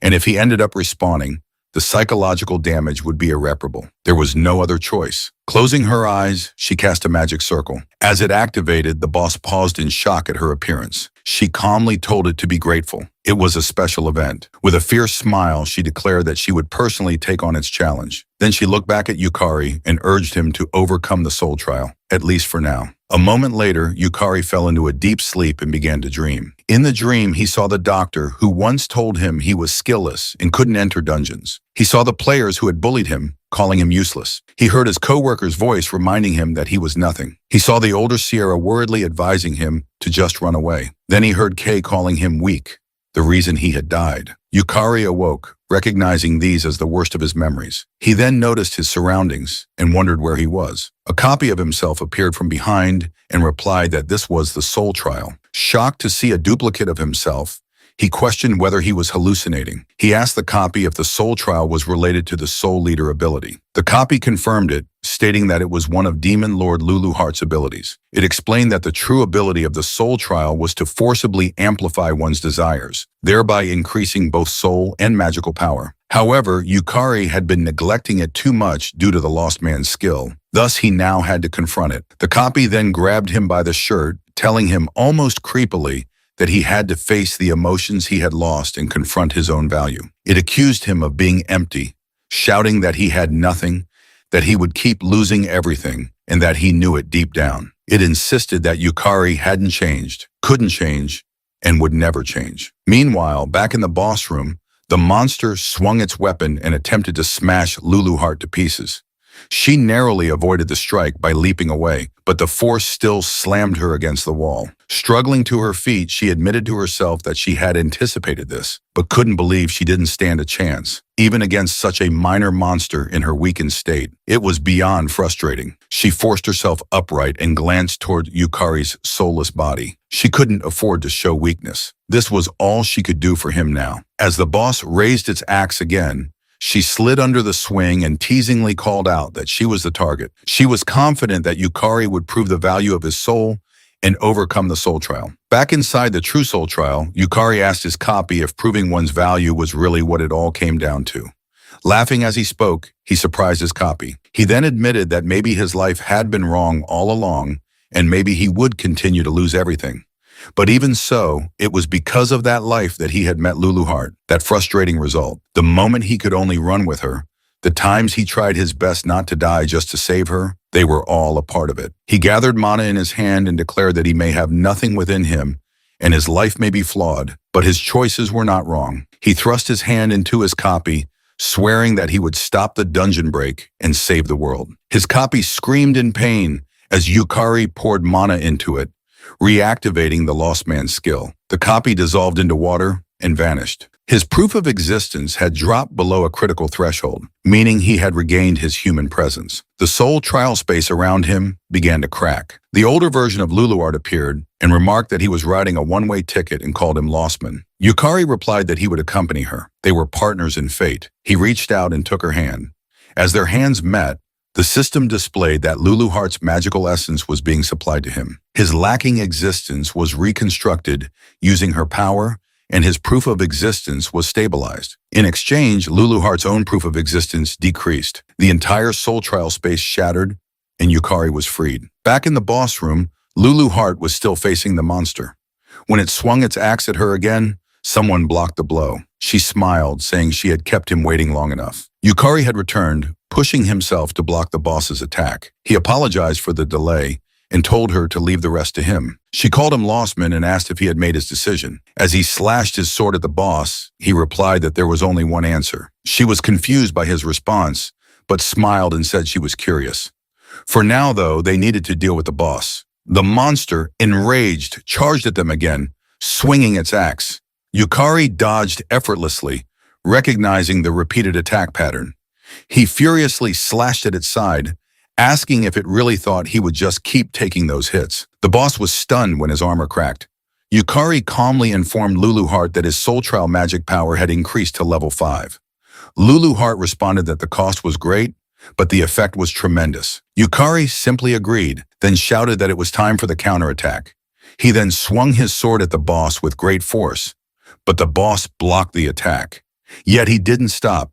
He continued swinging, pressing forward with relentless strikes while the boss struggled to block them. Spotting an opening, he successfully severed the boss's arm, making it scream in pain and grow even more enraged. The boss then dashed toward him at high speed, which shocked him. He immediately activated Lost Man, nullifying his fear. As the axe was about to hit his head, he bent backward just in time to avoid the blow. Turning swiftly, he channeled mana into his leg and kicked the boss, launching it backward. He smiled, grateful that he had taken that kick from Sierra during their mock battle. It had prepared him for this. Suddenly, the boss released a surge of powerful aura and raised its axe again, shocking him. It then summoned a mass of undead, revealing it still had a trump card. Lulu Heart, unbothered, teasingly called out to the undead, referring to them as small fries, while releasing her mana to attract their attention. He was surprised by her action, but she simply told him that the boss's mana was nearly depleted and that he should get ready. He nodded in acknowledgement. Raising his hand toward the boss, he declared that summoning wasn't its exclusive privilege. He activated Soul Command and summoned both the Armor Knight Soul and Skull Guardian Soul, commanding them to assist Lulu Heart in dealing with the undead while he charged at the boss. Their swords clashed in the center of the room as he attacked again. Lulu Heart stopped releasing her mana and told the undead that their time was up. One of them attempted to strike her, but she vanished. From the corner of his eye, he saw his summons battling the undead and realized that Lulu Heart had fought just as hard as he had. There was no way he could afford to lose. As their weapons clash again, the boss's axe cracks. Lulu Heart shouted for him to win, which gave him a surge of confidence. With one final push, he slashed through both the boss and its weapon, cutting it in half. A moment later, Sierra and the others arrived at the room. Sierra rushed to him, asking if he was all right. Lying on the ground, he weakly called out to them. Umeko and Sho couldn't believe what they were seeing and asked if he had really defeated the boss alone. Sierra, however, was only concerned about his battered condition. He asked her to help rescue Tayo and Yuka, saying they should have collapsed over in the corner. She nodded and told him to leave it to her, but before she could move, Kazuki interrupted, stating that it wouldn't be necessary and ordered everyone not to move. Ayaka suddenly grabbed Yuka and held a knife to her neck. Kazuki warned them that Yuka's life was now in his hands. Everyone was shocked. He demanded to know why Kazuki would do something like this. Kazuki, his mana surging, screamed that it was because of him. He shouted that if only Yukari weren't there, he wouldn't have been pushed this far, and that proving he was better than him would make everything better. Sarah tried to reason with him, telling him to stop the foolishness while there was still time. Kazuki replied that the time she spoke of had already passed. He had crossed the point of no return. He then asked if she knew the terrifying power of Sakurako, their guild master Aster. Sarah assured him that she would speak with her sister herself, but Kazuki scoffed and asked if she truly believed Sakurako would ever forgive failure. Sarah couldn't respond. She knew the truth. Kazuki then pointed at Yukari and challenged him to a one-on-one fight. Umeo shouted that Yukari wasn't in any condition to fight, but Yukari accepted the challenge. Sho approached, worried, telling him that it was insane in his state. Yukari thanked Sho for his concern, but stood up and said it had to be him. Kazuki, furious, charged at him, shouting that he would kill him.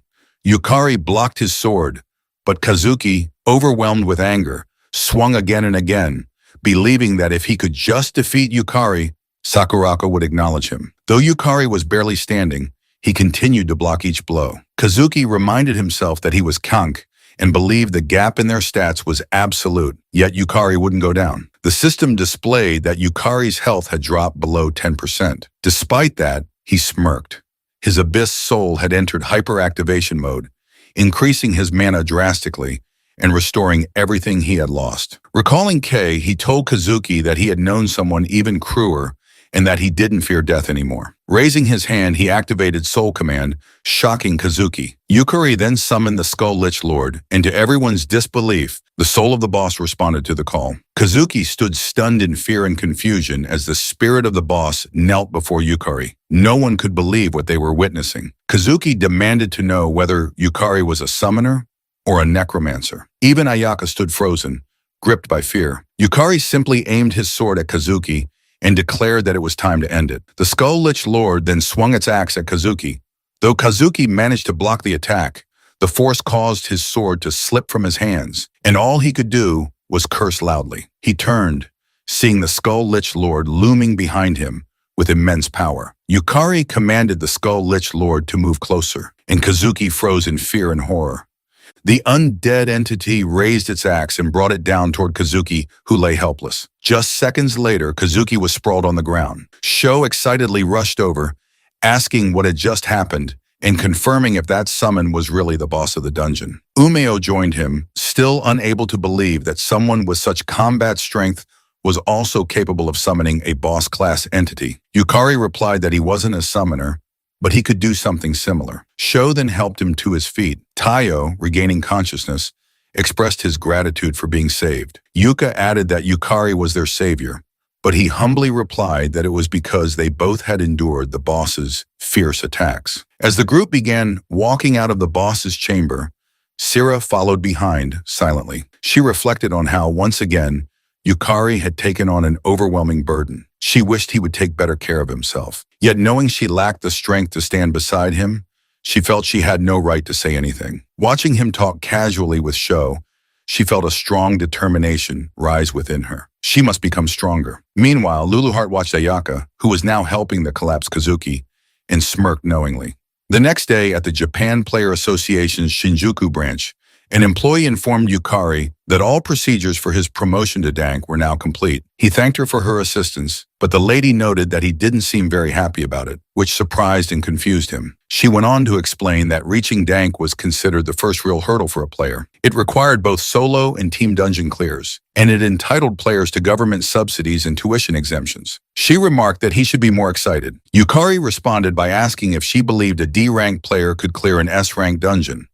Puzzled by the question, she replied honestly that it would be impossible. He simply stated that that was the reason. He had to become stronger than even S-rank players. Luluheart, proudly floating beside him, nodded in agreement. The lady, understanding his ambition, acknowledged that for him, Dank was just a passing point. She wasn't sure whether he was joking or being serious, but then smiled, saying that if anyone could do it, maybe it really was him. She told him she looked forward to the day he stood at the top of the world. A moment later, as Yukari stepped outside the association building, someone called out to him.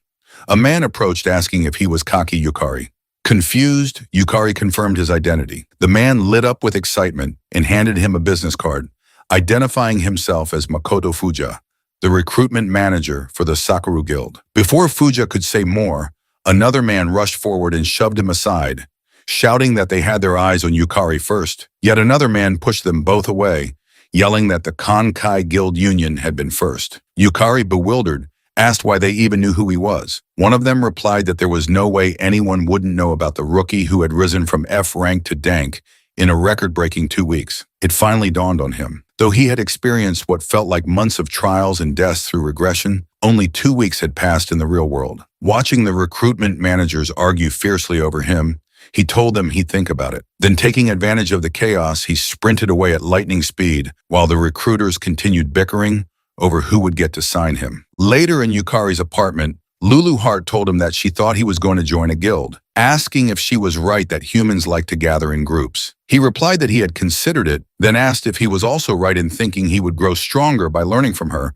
rather than joining a guild. She confidently agreed and cheerfully told him that he finally understood. She then informed him that they would soon challenge the Luluheart dungeon. Yukari immediately dropped his dumbbells and stared at her in fear. She looked back at him in confusion. He shouted at her, asking if she wasn't skipping way too many steps and if she had any idea how many S-ranked players had failed to clear that dungeon before. Luluheart calmly reminded him that the Luluheart dungeon was her home and assured him she had a special secret plan. She told him to leave it to her. Despite her confidence, Yukari couldn't shake the bad feeling growing in his chest. Meanwhile, in the 100 Flowers Blooming Guild, Sakurako sat silently while Kazuki knelt before her, desperately explaining that he had been set up by Yukari's despicable trap. Sakurako, however, informed him that the other players had all reported that he had made an insane decision. Kazuki swore in panic and insisted it was a false report, but then Sakurako reached out, grabbed him by the hair, and furiously asked if he was saying that Sierra was lying. Terrified, Kazuki shouted that it was true, claiming it was unfortunate, but Sarah was not in her right mind. Her anger intensified. Without another word, she activated her two-tail ability, Hakuman Konmu Kyobi, a skill derived from her nine-tailed fox power that summoned the essence of the white-faced, golden-furred fox. A flurry of butterflies emerged from her mana. Fox ears appeared atop her head, and two glowing tails extended from behind her. Sakurako looked down at Kazuki and told him she had already intended to punish him, even if he had managed to kill Yukari. But insulting her Sierra just to protect himself had sealed his fate. Anyone who insulted Sarah would die. Kazuki trembled, admitting in fear that he was wrong, and trying again to shift the blame onto Yukari, but Sakurako ignored his. She cast 1,000 colors and 10,000 blossoms, dual barrier, encasing Kazuki in a magical prison. As he screamed and begged for mercy, she remained silent. She then activated her convergence ability, directing it at the dual barrier, which shattered into pieces along with Kazuki, who was still crying and pleading for his life. When Kazuki disappeared like dust, Sakurako picked up a photo of Yukari, stared at it, and burned it to ash. With a cold expression, she thought to herself that it was time to see whether Yukari was the real deal. She had decided to confirm it personally. The next night, Yukari and Lulu Heart stood outside the entrance to the dungeon. She proudly remarked that her dungeon looked as amazing as always and asked if she was right. He agreed, telling her that it truly was in a class of its own. Staring up at it, he reminded himself that the Lulu Heart dungeon was the toughest in the world. Entering without permission from the player association was strictly prohibited, so he assumed getting inside would be a challenge. To his disbelief, just minutes later, he found the guard fast asleep. He whispered to Lulu Heart that they could probably just walk right in. She agreed, commenting that not many people dared challenge her dungeon anyway. The two of them walked through the dungeon gate without effort and soon stood at the portal entrance inside. Yukari whispered again, asking if they should go in. Lulu Heart nodded and they both entered, unaware that someone was watching them from a distance. Inside, Yukari was stunned to find himself facing a vast castle. It was the very dungeon players across the world had challenged without a single successful clear. He asked if it was just a corridor, and Lulu Heart replied that this was called the Infinite Corridor. She explained that the first floor of the Lulu Heart dungeon was a massive castle the size of an entire country. Without following the correct path, a person would wander endlessly, never reaching the boss room. She added that typically players would start in the forest outside the castle, but she had arranged a special shortcut for him. Yukari was relieved to hear that, admitting he was terrible at mazes. Lulu Heart proudly pulled out a stack of documents and told him that was exactly why she had prepared this for him. Surprised, he asked what they were. She replied that it was a handmade map of the labyrinth with the correct path already marked. He realized that was what she had been drawing the whole time. Amazed, he told her he couldn't believe she remembered such a detailed route. She responded with a smirk, saying that when one has lived somewhere for thousands of years, they just know. Yukari was surprised to hear that she had lived for thousands of years and began to wonder what she had been doing before the dungeon appeared. Lulu Heart pointed to a nearby wall and directed him to turn right at the dead end. They followed her instructions, another right, then straight ahead. As they walked, Yukari asked if there weren't any monsters in this dungeon. She replied that she was deliberately leading him through monster-free paths, adding that at his current level, he wouldn't stand a chance. Shocked, he asked if that meant he could reach the boss room without fighting. She told him no, he would have plenty of fighting to do soon enough. Exhausted just by the thought, he muttered that he knew it was coming. Eventually, they arrived at the end of the first floor path and peeked around the corner to see the monster guarding the area. Lulu Heart explained that Harble's body was extremely fragile, so he should be able to defeat her easily. Encouraged, Yukari immediately leapt out from hiding and charged toward Harble with his sword. But Lulu Heart called out that from his perspective, Harble was still very strong. Unfortunately, it was too late to retreat. Harble activated her wave of exhaustion ability, sending a blast of energy toward him. Yukari was stunned as the ability inflicted apathy, sapping his motivation and rendering him temporarily unable to move. His body froze in place. Panicking, he realized he couldn't move at all. Harble launched forward, her sharp claws slashing clean through his neck in one swift motion, killing him instantly. Yukari regressed 1 hour back. Trembling, he shouted at Lulu Heart that she could have mentioned that earlier. Calmly, she explained that she was in the middle of explaining when he ran off on his own. Defeated by her logic, Yukari admitted it was his fault and accepted responsibility. He shouted that Harble was insanely strong. Lulu Heart clarified that while Harble's body was fragile, she wielded powerful mental magic. He asked what that meant, and she explained that her magic inflicted level 7 apathy, equivalent to 7th tier magic. Finding someone who could resist it was nearly impossible, not just among humans, but even among monsters. He asked if it was really that impressive. She replied that someone able to use 3rd tier magic would already be called a genius. Even S-rank humans could usually manage up to 6th tier magic at best. He couldn't believe that Harble, who appeared so weak, was as powerful as an S-rank player. Lulu Hart simply responded that it didn't matter to someone with the lost man's skill.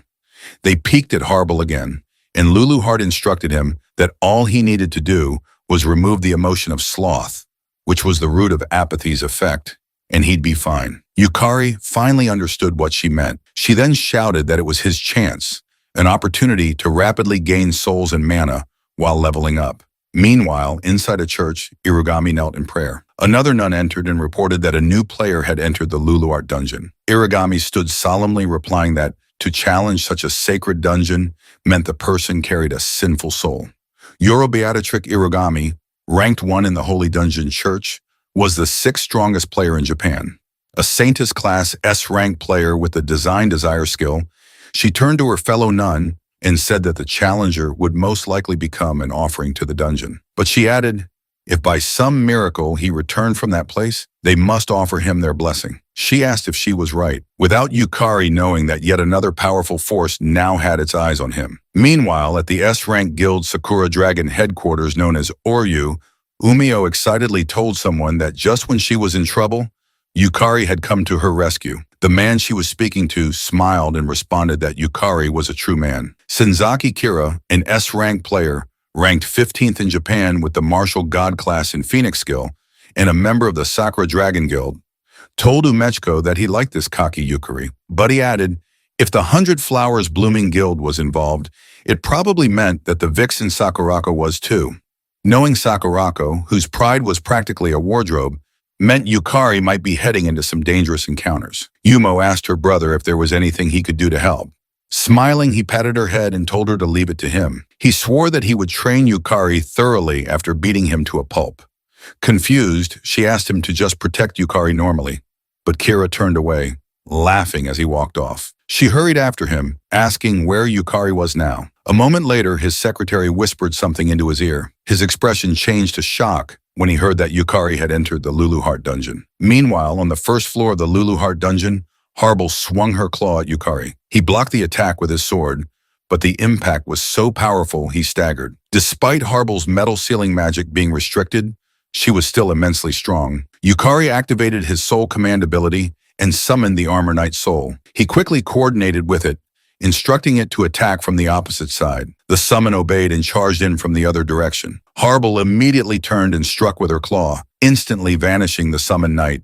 But Yukari used the opportunity, appearing behind her with a smile and slashing her back. The strike landed cleanly, making Harble scream in pain. He quickly activated Soul Command again and summoned the Skull Guardian. He noticed that Harble's curious nature caused her to chase anything unfamiliar. But after the second trick, she began to grow cautious. She glanced back and forth between the Skull Guardian and Yukari, visibly calculating her next move. He ordered his summon to attack again from the side, catching her attention. With her focus scattered, she left herself wide open. Yukari moved behind her without being noticed. Harble sensed something and swung back at him, but he dodged swiftly and slashed his sword across her neck while shouting that she was too slow. The blow was fatal. Harble's head was severed and she collapsed. Yukari then activated Soul Devour, absorbing her soul and converting it into magic, which he successfully did. He was stunned by the incredible surge of magic power that flowed into his body. Lulu Hart explained that Harble was a monster from the highest difficulty dungeon, so the mana gain would obviously be immense. Excited, Yukari noted that he managed to acquire her soul on the first attempt. He decided to summon Harble's soul immediately and activated Soul Command. When Harble's soul appeared, she had a surprisingly cute smile, which startled him. Looking closer, he admitted that Harble was actually kind of cute. Reaching out to pet her, he was caught off guard when she suddenly bit his hand. He quickly pulled his hand back, stunned that her soul had bitten him. Lulu Hart explained that Harble's soul was currently overpowering for him. Even as a soul, Harble would naturally exhibit resistance. He asked if that meant souls had their own will. She reminded him that of course they did. Souls were at their core will itself. He nodded, realizing it made perfect sense. Lulu Hart then added that the stronger a monster's magic power, the stronger its will. In Harble's case, both her personality and appearance were directly reflected in her manifested soul. So if Yukari wanted to fully control monsters with strong wills, he would first have to grow stronger himself. A moment later, they arrived at a fountain along the path. Yukari drank the water from it, and his magic power was instantly restored. He turned to Lulu Hart and commented that the magic power recovery spring was a lifesaver. With his current mana reserves, using Harble's abilities would drain him completely. She agreed. Lulu Hart then informed him that the spring was placed there by the first floor boss, who loved fair fights. Yet for some reason, humans never used it. Yukari glanced at the side of the spring and noted that with such a suspicious sign saying it was a magic power recovery spring, most people would assume it was a trap. Still, he was glad for its existence. It allowed him to keep fighting. Lulu Hart told him that nullifying mental magic, retrieving Harble's soul, summoning her, and defeating the next monster was a special leveling up method that only he could achieve. After a few minutes of rest, Yukari summoned the Armor Knight soul and ordered it to stand still. Another Harble monster soon approached and was distracted by the knight. Yukari then ordered his Harble to use her wave of lethargy, a magic attack that inflicted lethargy, freezing the target's ability to use skills and rendering them completely incapacitated.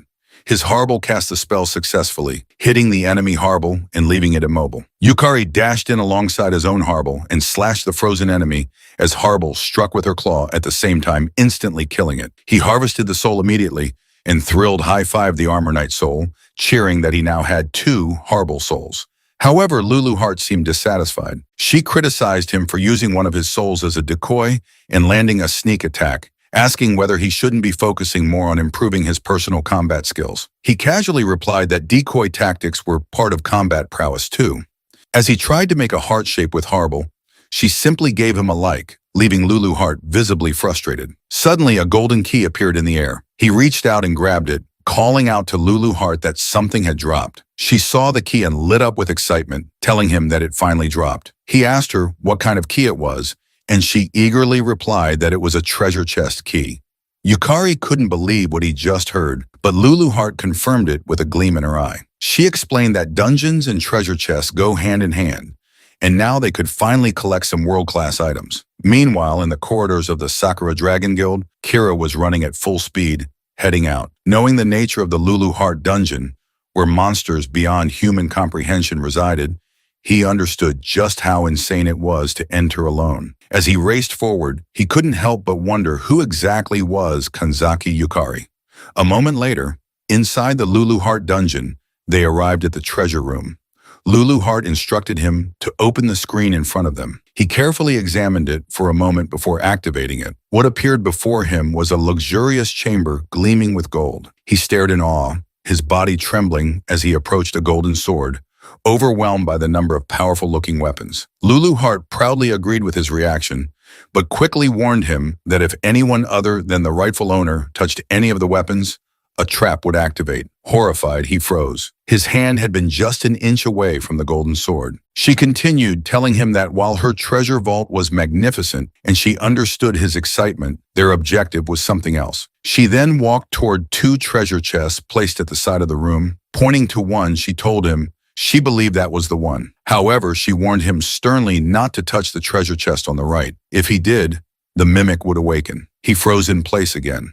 He nervously opened the chest she indicated and asked her if it was really okay. To his shock, the first item that emerged was the last elixir, an S-class rarity item that fully restored health and mana, cured all status ailments and diseases, and temporarily increased both maximum health and mana points. He couldn't believe what he was seeing and shouted, asking Lulu Hart if she was really sure he could take it and if she wasn't planning to come back later and demand it back. She simply asked him what kind of person he took her for. She urged him to continue.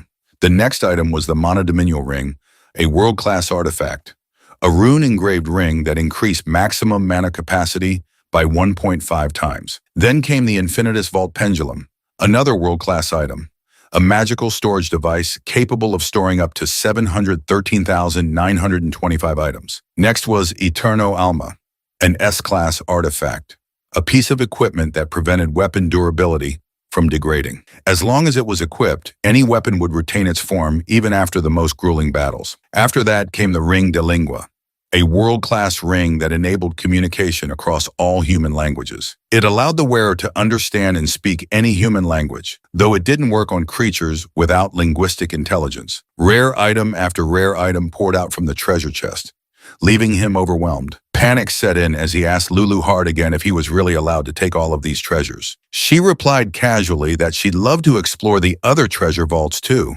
but no matter what, they'd eventually run into monsters. So it was better to avoid them for now. Hugging his precious haul tightly, he trembled in joy, admitting that he was more worried about whether it was really okay to take all the treasures. Just then, Lulu Heart mentioned that she had almost forgotten something. She turned and walked upstairs. Curious, he followed her until they stood before a display of weapons mounted on the wall. She turned to him and said there was one last thing she needed to do. Reaching for one of the weapons, he asked her what she was doing, but she only laughed and took a weapon off the wall. Smiling mysteriously, she told him he'd find out later. It was a surprise. Hours later, in one of the dungeon's hallways, they were facing a monster imbued with thunder powers. Yukari ordered his equipment, which had taken on a human form, to defend against the monster's attack. The equipment obeyed and cast an aqua-based spell to prepare for impact. The monster then released a powerful burst of thunderlight in their direction, but the water-based magic blocked it effectively. Yukari then summoned Harbel's soul. Harbel instantly used her skill on the monster, immobilizing it. Seeing the opportunity, Yukari rushed forward and cut the monster in half with a single swing. He immediately used his soul harvest ability and obtained the lightning element's soul. Before he could breathe, he sensed another monster approaching from behind. Exhausted, he turned around and shouted its presence. His equipment responded without hesitation. A flame monster released a searing wave of fire, but the equipment countered it with water magic, shielding Yukari from the flames. He dashed forward again and shouted to Harbel that it was time to move. She responded in agreement. The flame monster was caught off guard as they rushed it from both sides. Before it could react, Yukari and Harbel slashed it into 4 pieces. He then used Soul Harvest again and acquired the Flame Element's soul, an elemental entity of crimson fire that possessed overwhelming offensive power, capable of burning anything to ashes, and could also create a wall of fire as a defensive measure. Finally, Yukari collapsed to the floor in exhaustion. Relieved that they had won, Lulu Heart praised their teamwork, but he told her that he had lost count of how many times he had died. He pointed to the equipment beside him and said that without it, there was no way they would have survived. It was the last elixir, an S-class rarity item shaped like a pendulum and engraved with ancient runes. It allowed physical attacks to affect intangible beings and granted special attack bonuses against element-type enemies. Lulu Heart asked if it wasn't incredibly convenient and explained that normally physical attacks would have no effect on elemental-type monsters. Yukari asked if magic of the same attribute would be nullified, and she confirmed it, elaborating that with the last elixir, he could still land hits on elemental and spirit-type creatures. Yukari thought it would be great if he could use elemental spells too, but even casting a single one had completely drained his mana. Deciding to shift his focus, he told her he would collect as many souls as possible from now on. She questioned what he was talking about and reminded him that they were about to enter a boss fight, which terrified him. He yelled out in frustration, pointing out how hard things had already been just to get to this point. If that was the difficulty of the path, he was sure the boss would be impossible to beat. At the very least, they should level up before continuing, because without ranking up, he couldn't even unlock additional class abilities. Lulu Heart remained silent for a moment. Then she explained seriously that the demon lord who ruled the dungeon, the one they were trying to defeat, was on an entirely different level from any monster they had encountered so far. It possessed absurd strength, terrifying power, and a nightmare-inducing fighting style that could break a person with sheer impossibility. To defeat it, he needed real experience. Experience that couldn't be borrowed or faked. And while she couldn't fight in his place, she could at least prepare him for the battle. She reminded him that up until now, he had obtained more items than he could even carry and absorbed an incredible number of powerful souls. Then she admitted that this was the extent of what she could offer. The rest would be up to him. He was the one who had to save the world. Looking straight into his eyes, she tells him that it was he who needed to push back against the overwhelming absurdity threatening their world. It would have to be him who thought for himself, fought against impossible odds, overcame adversity, and seized victory because he had to become someone who could. Her words left him speechless. He responded with frustration that he had no reply worthy of them, then apologized. She told him there was no need. She had brought him here because she believed he could clear the first floor. Just then, the giant doors to the boss chamber began to open. Yukari stood before them with new determination. Lulu Heart gave him a push and shouted for him to pull himself together. He was going to save the world after all. He stepped forward into the boss room and declared his resolve to defeat the boss with his own strength. As he stood tall and faced the floating boss, he glanced at its peaceful, almost beautiful expression. Then he raised his sword, his heart steady, and with full resolve, he prepared to challenge it.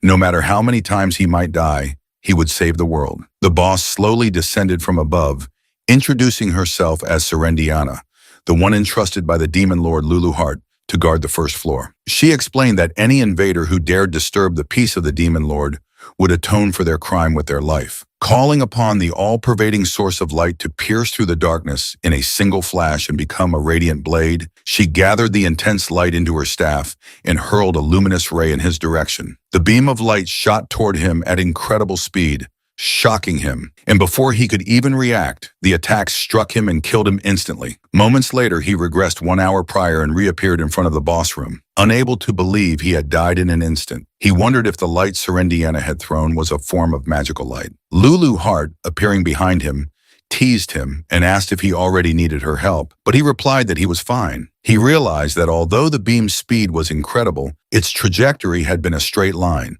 making it possible to predict. He concluded that if he kept his eyes on her staff's direction, he might be able to dodge it, activating his soul abilities to boost his magic power. He stepped toward the boss room, deciding to initiate the soul trial first. Once inside, Serendiana once again began gathering light into her staff and aimed it at him. He focused his gaze on her staff, and when she released the luminous ray, he immediately jumped to the side, narrowly avoiding the blast. It was a close call, but he was relieved that he had managed to dodge it. Serendiana appeared surprised that he had evaded the attack on his first attempt and acknowledged that he had truly earned his way there. She then added that perhaps it was time she got a little serious, which caught him off guard. Calling upon the void-born flame, she summoned fire to scorch the earth without light and bring forth judgment that incinerated all creation.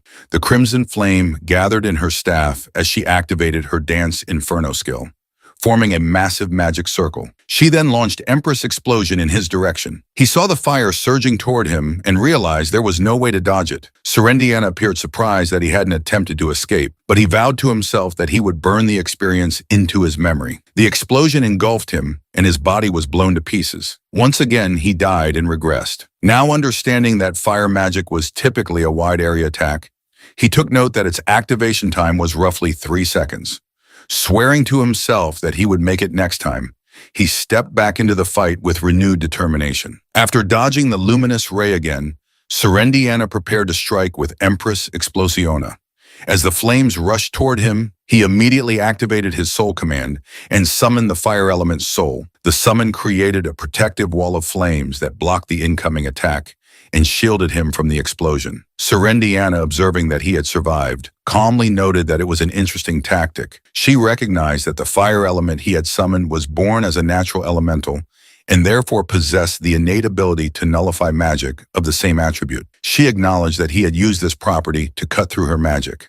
While she explained he was barely staying upright, his body strained and mana nearly depleted. A light then emerged from Serendiana's forehead as she pointed out that he had full control over the surrounding magical energy. But his mana reserves were clearly exhausted, rendering him no match for her.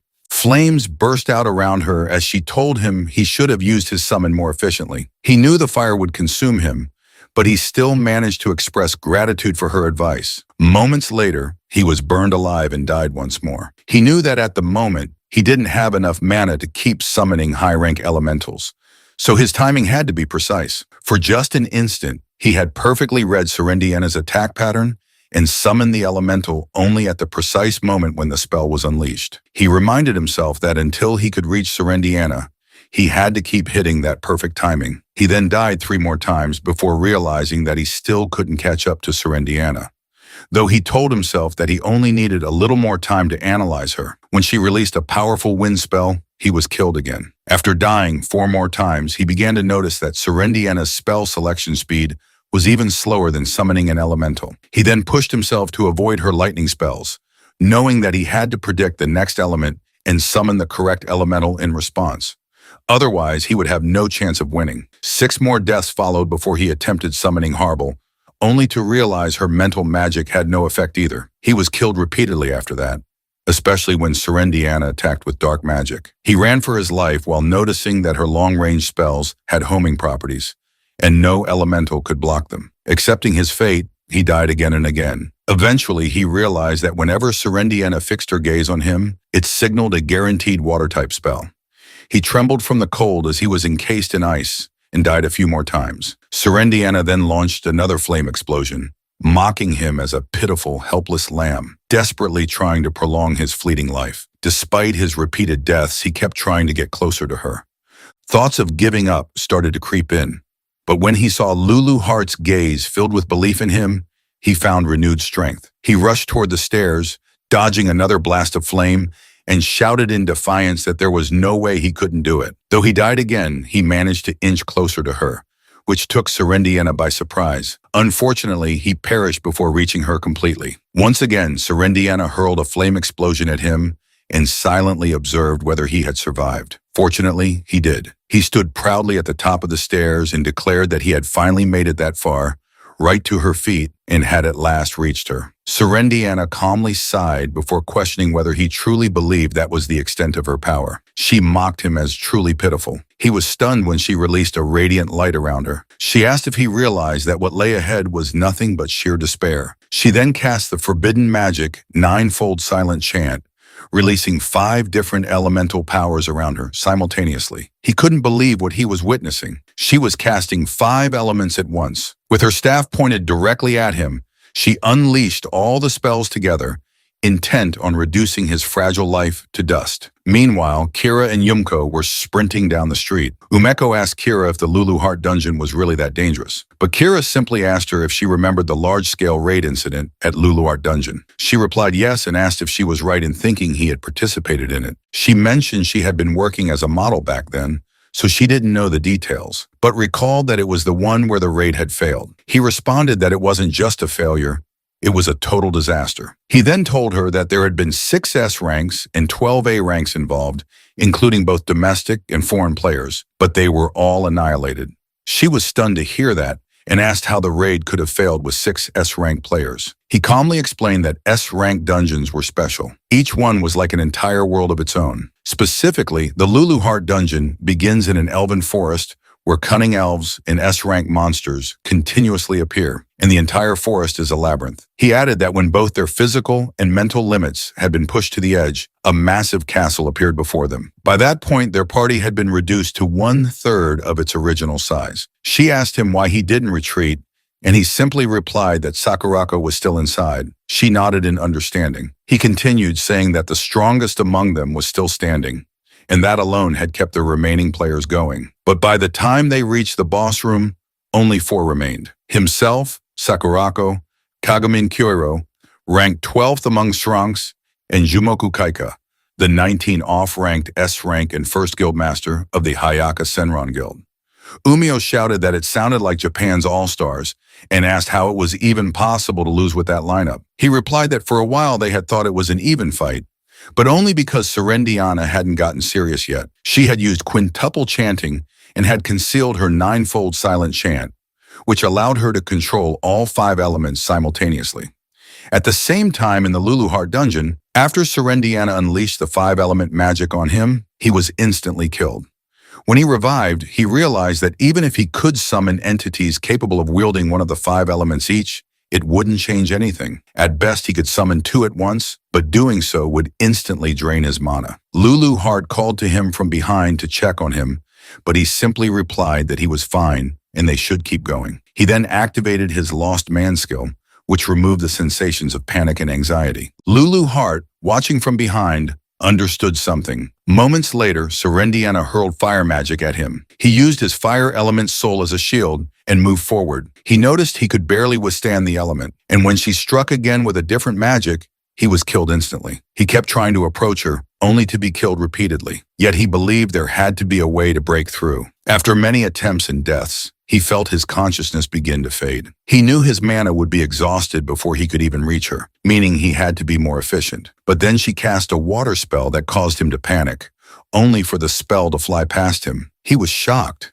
He hadn't expected her to miss. Unfortunately, when he looked ahead, another water spell hit him. He realized too late that it had been a double attack and died. He grew frustrated, unable to break through her 5-element magic. After being killed multiple times, doubt consumed him. He asked himself what he was supposed to do, how he was supposed to win. All he saw was the death panel again and again. Kneeling, he couldn't see a path forward. Clenching his teeth in frustration, he thought that even though Lulu Heart believed in him, he still couldn't win. In a desperate moment, he chose to use the method Lulu Heart had warned him not to. He activated Lost Man again, this time removing not only panic and anxiety, but also fear and paranoia all at once. As expected, without any unnecessary emotion, his thoughts became sharper. He told himself there had to be a reason Lulu Heart brought him there.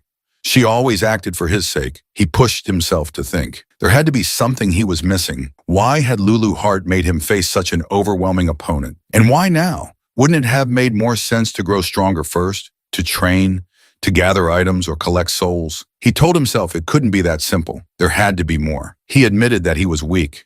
And in that moment, an idea snapped into place. All the fighting he had done flashed before his eyes, and he realized something. Lulu Heart made him fight because he was weak. He thanked her silently for it.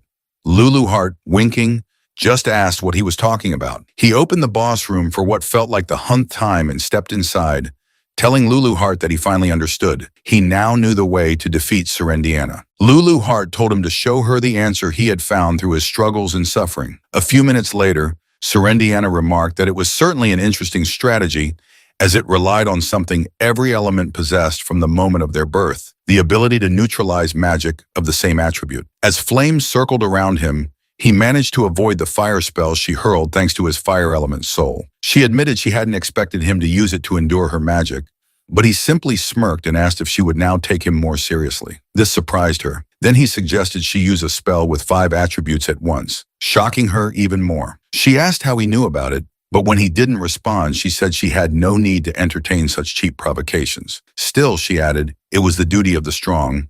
He saw her begin to chant and was proven right when a massive magic circle appeared behind her. She told him she would bury him in a single strike, just as he had requested. He stood there for several seconds, then vanished. This startled Serendiana. She wondered whether it was perception obstruction or concealment magic.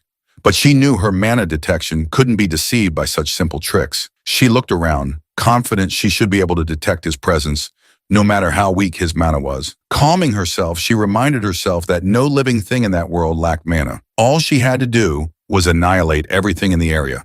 She unleashed her 5-element magic in a wide area attack. Minutes later, as the magic began to dissolve into the air, she still hadn't sensed him and grew angry at her inability to locate him. Suddenly, she heard the sound of footsteps sprinting and cast magic around her instinctively, still wondering how he had disappeared. What she didn't realize was that he was directly above her, perfectly positioned. He had figured out that Serendiana perceived the world entirely through mana. When he used Lost Man, which eliminated his mana signature, she could no longer perceive him. He raised his sword, knowing that once Lost Man expired, his mana would return. As the system displayed that the skill had ended and his mana was restored, he leapt down and activated his ultimate ability. Soul Absorption, Full Power, Soul Burst. Serendiana turned in shock, unable to believe the magnitude of the mana now emanating from him. She wondered where he could have gotten such overwhelming power. A few hours earlier, he had told Lulu Heart that, as expected of the most difficult dungeon, the number of souls he had obtained was incredible. He explained that soul absorption, which increased his stats and mana upon delivering the final blow, had been extremely useful. But Lulu Heart reminded him that that was only the beginning. He looked at her in confusion. She then explained that if the soul leader class truly descended from her, the true power of soul absorption lay in the storage. Soul absorption allowed Yukari to store the souls of defeated enemies, functioning like a reservoir. Just like a dam, it could release the stored energy all at once. His final attack was powered by every soul he had ever absorbed and every life lost in regression. It was a strike containing everything he had. He knew it was an enormous risk, as it would use up all his collected souls. But he shouted at Serendiana, demanding to know how many times she thought he had died. He had observed her spells. He knew the length of her chance, and at this distance his strike would land no matter what. Serendiana remained calm, acknowledging that he was a splendid human. But she reminded herself that he wasn't the only one with a trump card. She knew that a magician's greatest weakness was chanting time. Did he really think she hadn't overcome that? She extended her hand into the air and opened her treasure vault, searching for a wand she had stocked, one that allowed casting without chant time. But she was stunned to find it missing. Panic set in. Had her vault been breached? Looking up, she knew she wouldn't make it in time. Yukari gave everything into his final attack, shouting that it would end there as he swung his sword down upon her. She raised a barrier in desperation, but she already knew it wouldn't hold. As expected, the barrier shattered within a second, and his final blow landed, triggering a powerful explosion. At the same time, the system broadcast a global announcement to all players. The first floor of the Rank 1 Lulu Heart dungeon has been cleared. Sakurako was infuriated. The system then showed the identity of the player who cleared it and stated that this player had been rewarded with control authority over the first floor, as well as authorization to enter the second floor. The system congratulated all players and wished for the health and blessings of everyone in the world. Meanwhile, inside the Lulu Heart dungeon, Yukari and Lulu Heart celebrated in joy.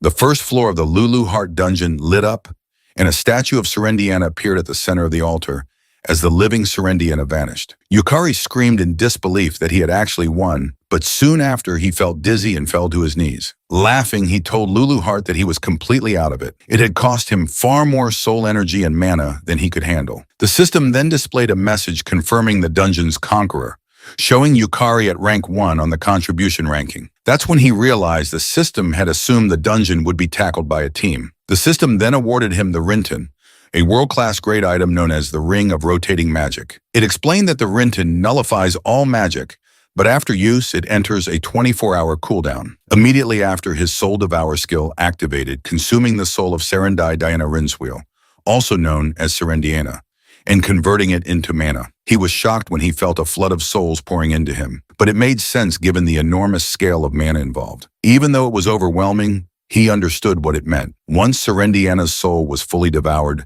the system began processing his contribution level. However, it encountered an error, informing him that his contribution would be stored until he reached S rank, as contribution ranking updates were not possible for non-rank players. Surprisingly, he was relieved. Even if someone asked how he cleared it, he couldn't exactly admit he had borrowed the Demon Lord's power. Luluart then praised him for a job well done, telling him that she hadn't expected him to actually defeat the floor boss of her dungeon. She also informed him that he was the first to do so. He was surprised that she was honestly praising him and thanked her, adding that it was only possible because of her. She asked if she was right in thinking he brought her along because of his low mana. He didn't answer directly and instead told her that he had always wondered why she had sent him to the Lulu Heart dungeon, despite him only being dank. But during his fight with Serendiana, he realized something. Every time he was near death, her accuracy dropped. That's when he figured out it was because when his mana ran out, Serendiana couldn't perceive his presence. He explained that at first he had thought Serendiana was just a beautiful woman with sleepy eyes. But the truth was, she really couldn't see. If he had been stronger with more mana, he might never have realized that Serendiana observed the world through mana. He would have fought her head and over again, never understanding why he kept failing. He guessed that the real reason he was sent into that dungeon was because of his low mana, a trait that ironically turned out to be his greatest advantage. Luluart didn't bother responding with pleasantries. Then Yukari asked if he was right that she had also recovered Serendiana's staff back then. He thought to himself that while he had managed to defeat both Harble and Serendiana somehow, he hadn't truly conquered the dungeon. And he hadn't stopped the ninefold silent chant either. He told himself that he had to get stronger. And when Lulu Heart saw his expression, she sighed and told him he was probably overthinking again. She then reassured him that he was the one who defeated Serendiana. But he asked if he was right in thinking that discovering Serendiana's weakness was thanks to the lost man's skill. She simply asked him why he was trying to separate it from himself, reminding him that the lost man's skill was his because he chose it. She went on to explain that Serendiana's hidden ability was called Elder Vision, which allowed her to perfectly perceive her enemy's mana and predict their actions. The higher her opponent's mana, the stronger she became, bordering on clairvoyance. However, because of that overwhelming perception, Serendiana had neglected to develop any other detection methods. Yukari had played his cards well, exploiting both her weakness and her arrogance. In the end, it was nothing more, nothing less. He looked at her, surprised by the explanation, and thanked her warmly for it. He then asked why his soul harvest ability hadn't activated when he delivered the final blow. She pointed ahead and told him that Serendiana's soul was sealed within the statue. When he looked, he told her there was nothing there. She explained that Serendiana's mana output was so massive, even among floor guardians, that he likely couldn't sense it in his current state. But if he kept improving, soul summoning would eventually become possible. Still, he responded that he couldn't even imagine summoning Serendiana. It had been far too intense. Lulu Heart then suggested that they come back another day. Even though he had absorbed Serendiana's mana and grown stronger, it had only increased his mana capacity, not replenished it. If he didn't take a break, he would remain completely drained. She then informed him about uncharted areas to explore, soul recovery tasks, and treasure collection opportunities, adding that there was still a lot left to do just on the first floor. He agreed with her and said he was already exhausted. They should just go home and take it easy. A moment later, they exited the Lulu Heart dungeon and Lulu Heart disappeared, saying she would update the supplemental map. Yukari stepped out of the dungeon, feeling like his joints were breaking apart. All he wanted was to go home and sleep, but suddenly a knife was pressed against his back. A woman's voice warned him that it was dangerous to walk alone on a moonlit night like this. She then activated her skill, Design Desire, and told her pet that it was time for its meal. Yukari turned his head slightly as he felt a powerful presence behind him and saw a monstrous eye. Before he could react, the monster attacked, sending him to the ground, coughing blood. Dark magic energy wrapped around him, trapping him in place. As pain overwhelmed him, he wondered what had just happened and activated Lost Man to dull the sensation. Then approached him and remarked that the first floor of the Lulu Heart dungeon had been cleared today, and the only person nearby was him, so she'd like to ask a few questions. Seeing the knife in her hand and the massive monster beside her, he stammered out a question, asking who she was. With a warm smile, she introduced herself and told him to call her sister, Yoro. He struggled to stand and managed to move a little. She was impressed he could still move at all. Then she ordered her pet to attack again.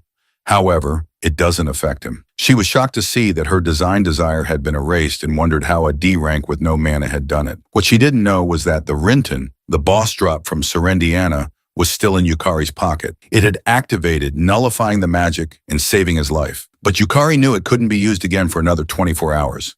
And being restrained meant he couldn't access any other items. Panic set in. He had no mana, no strength left, and no idea what to do. Irigami then confirmed her suspicion.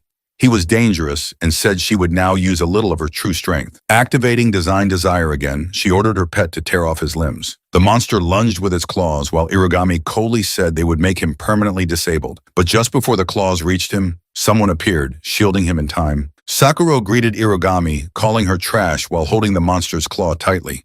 Sakura then turned to her and asked he was doing to Yukari. He couldn't believe his eyes. Sakura was standing before him. He wondered why Japan's top player had appeared there of all places. Sakura turned to Irigami, calling her a witch, and said she had heard someone had cleared the Lulu Heart dungeon, so she came to take a look. She hadn't expected to run into her there. Irigami responded with a warm smile, saying it was cruel for Sakura to call her a witch, and that she should instead call her sister Yoro with a bit more affection. Sakura glared at her.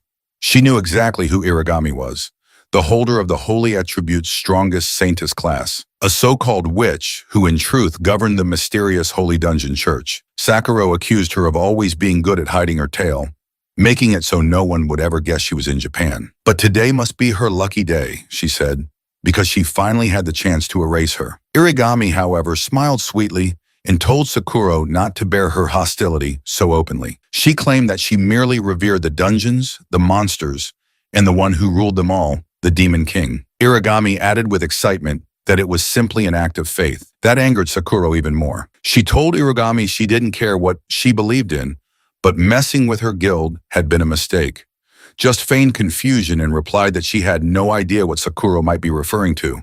Her only target, she claimed, was Yukari. Uragami then explained that today the first floor of the Lulu Heart dungeon had been cleared, and Yukari was the key individual responsible. Sakura froze for a second, then asked incredulously if Irugami meant Yukari had cleared the Lulu Heart dungeon's first floor, but then she burst out laughing and told to say it again. With a smirk, Sakura told her she'd make an exception and let her repeat herself since it had been ages since she'd laughed that hard. And honestly, Yami was quite amusing. Ayami chuckled too and asked if perhaps she had a hidden talent for making people smile. As the two women exchanged laughs and banter, Yukari sat silently watching them with a mix of fear and confusion. Sakura's tone then shifted. She smiled coldly and acknowledged that Yukari had defeated Kei and even subdued Kazuki, who was more than 2 ranks above him.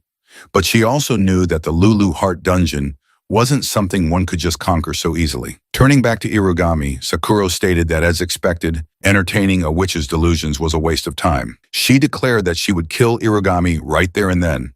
Sakura activated her 5-tail skill and launched her Foxfire Half-Blood ability at Irugami. Calmly, Irugami activated her Albion Veil to defend herself. When the Foxfire struck, it triggered a massive explosion of energy around them, but not a single scratch appeared on Irugami. Irugami turned to Sakura and said she expected her to have that much firepower, even without using her full strength. Then she asked if it was really the time to be holding back. Monster launched its claws at Sakura, but Sakura only smirked. She released a magical shield to block the attack, and coldly told Irugami not to get cocky if that was all the power she had. Irugami then ordered her pet to activate corrosion.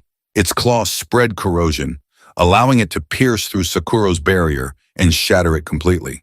However, this only excited Sakura further. She unleashed her Black Flame Butterfly Half-Blood ability in retaliation.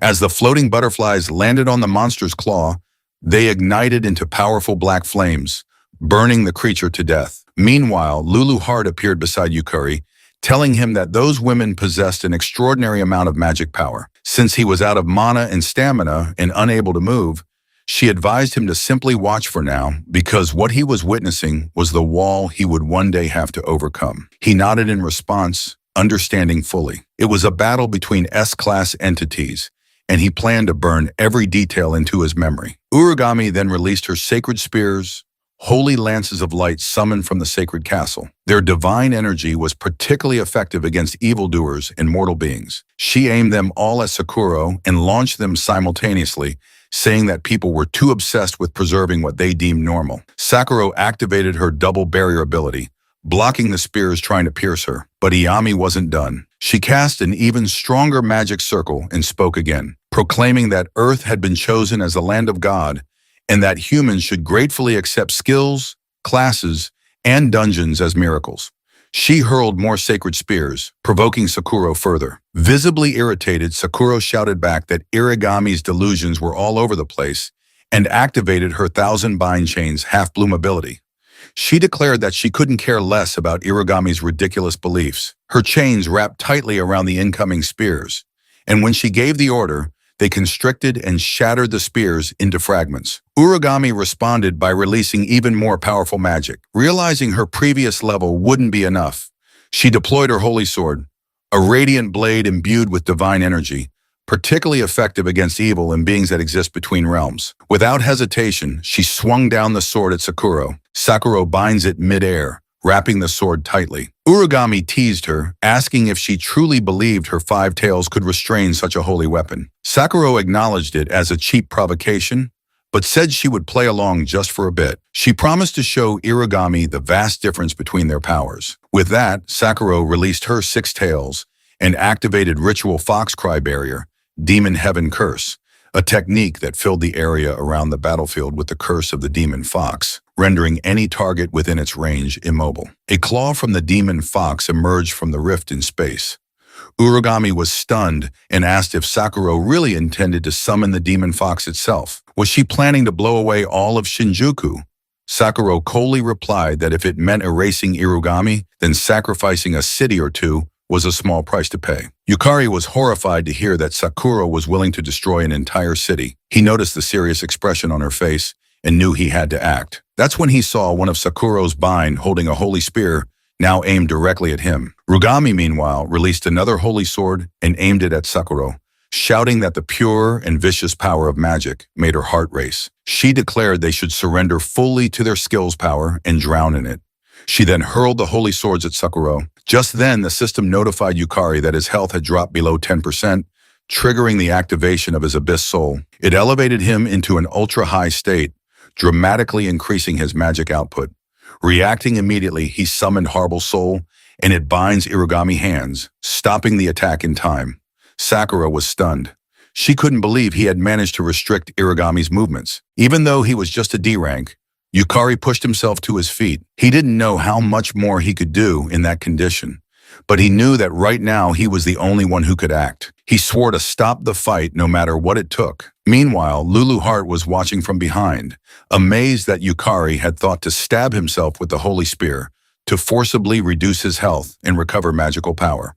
However, she also recognized that it presented a significant problem. Irugami then laughed loudly and claimed she had received a revelation. She exclaimed with excitement that Yukari was her destiny and activated her luminous sanctum ability, which removed all status ailments, freeing her from Harble's bindings. Yukari was shocked to see Harble's status effects instantly lifted.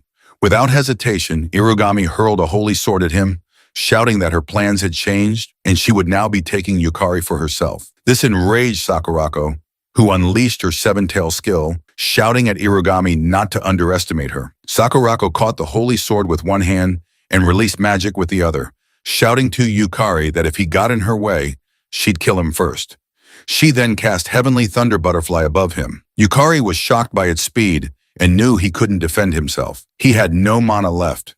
The butterfly exploded upon landing on him, causing a thick fog to spread through the area. From within the fog, a voice called out. It had made it just in time. Kira, who had blocked Sakurako's attack, shouted to both women that enough was enough. They couldn't afford to destroy Shinjuku. Kira told them that if they insisted on continuing the fight, they would give him no choice. Sakurako, calm but defiant, asked if he really thought he could defeat her. Kira replied that he probably couldn't beat her, but he wouldn't lose either. That left Sakurako visibly frustrated, but speechless. Suddenly, Sarah appeared, calling out to her big sister. Sakurako was shocked to see her little sister there. Sarah shouted that Yukari was her benefactor and pleaded for a chance to treat him. Sakurako calmed down, glancing toward Kira.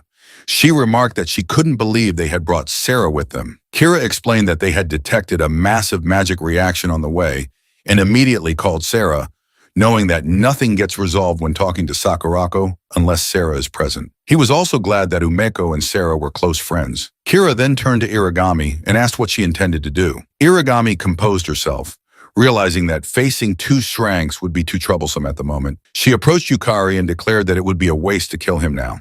She then activated her Illuminous Ray Shift, enveloping herself in light. Just before disappearing, she looked at Yukari and told him again that he was her destiny and that they would meet again. When the situation calmed down, Sakurako approached Yukari and said there was something she needed to confirm. She asked if he was the one who had cleared the Lulu Heart dungeon. Yukari looked at Lulu Heart and asked her opinion, whether he should tell them about the regression, thinking they might become allies. But Lulu Heart replied that she couldn't recommend it as dungeon breaks weren't always caused by the Demon King alone. Yukari was confused and asked what she meant.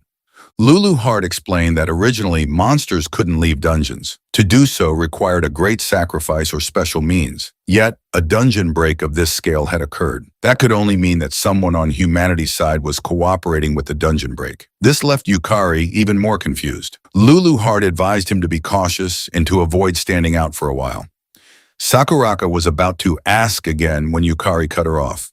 He told her no, that he was just a D rank who had overestimated his own ability. He clearly stated that he was not the one who cleared the Lulu Art dungeon.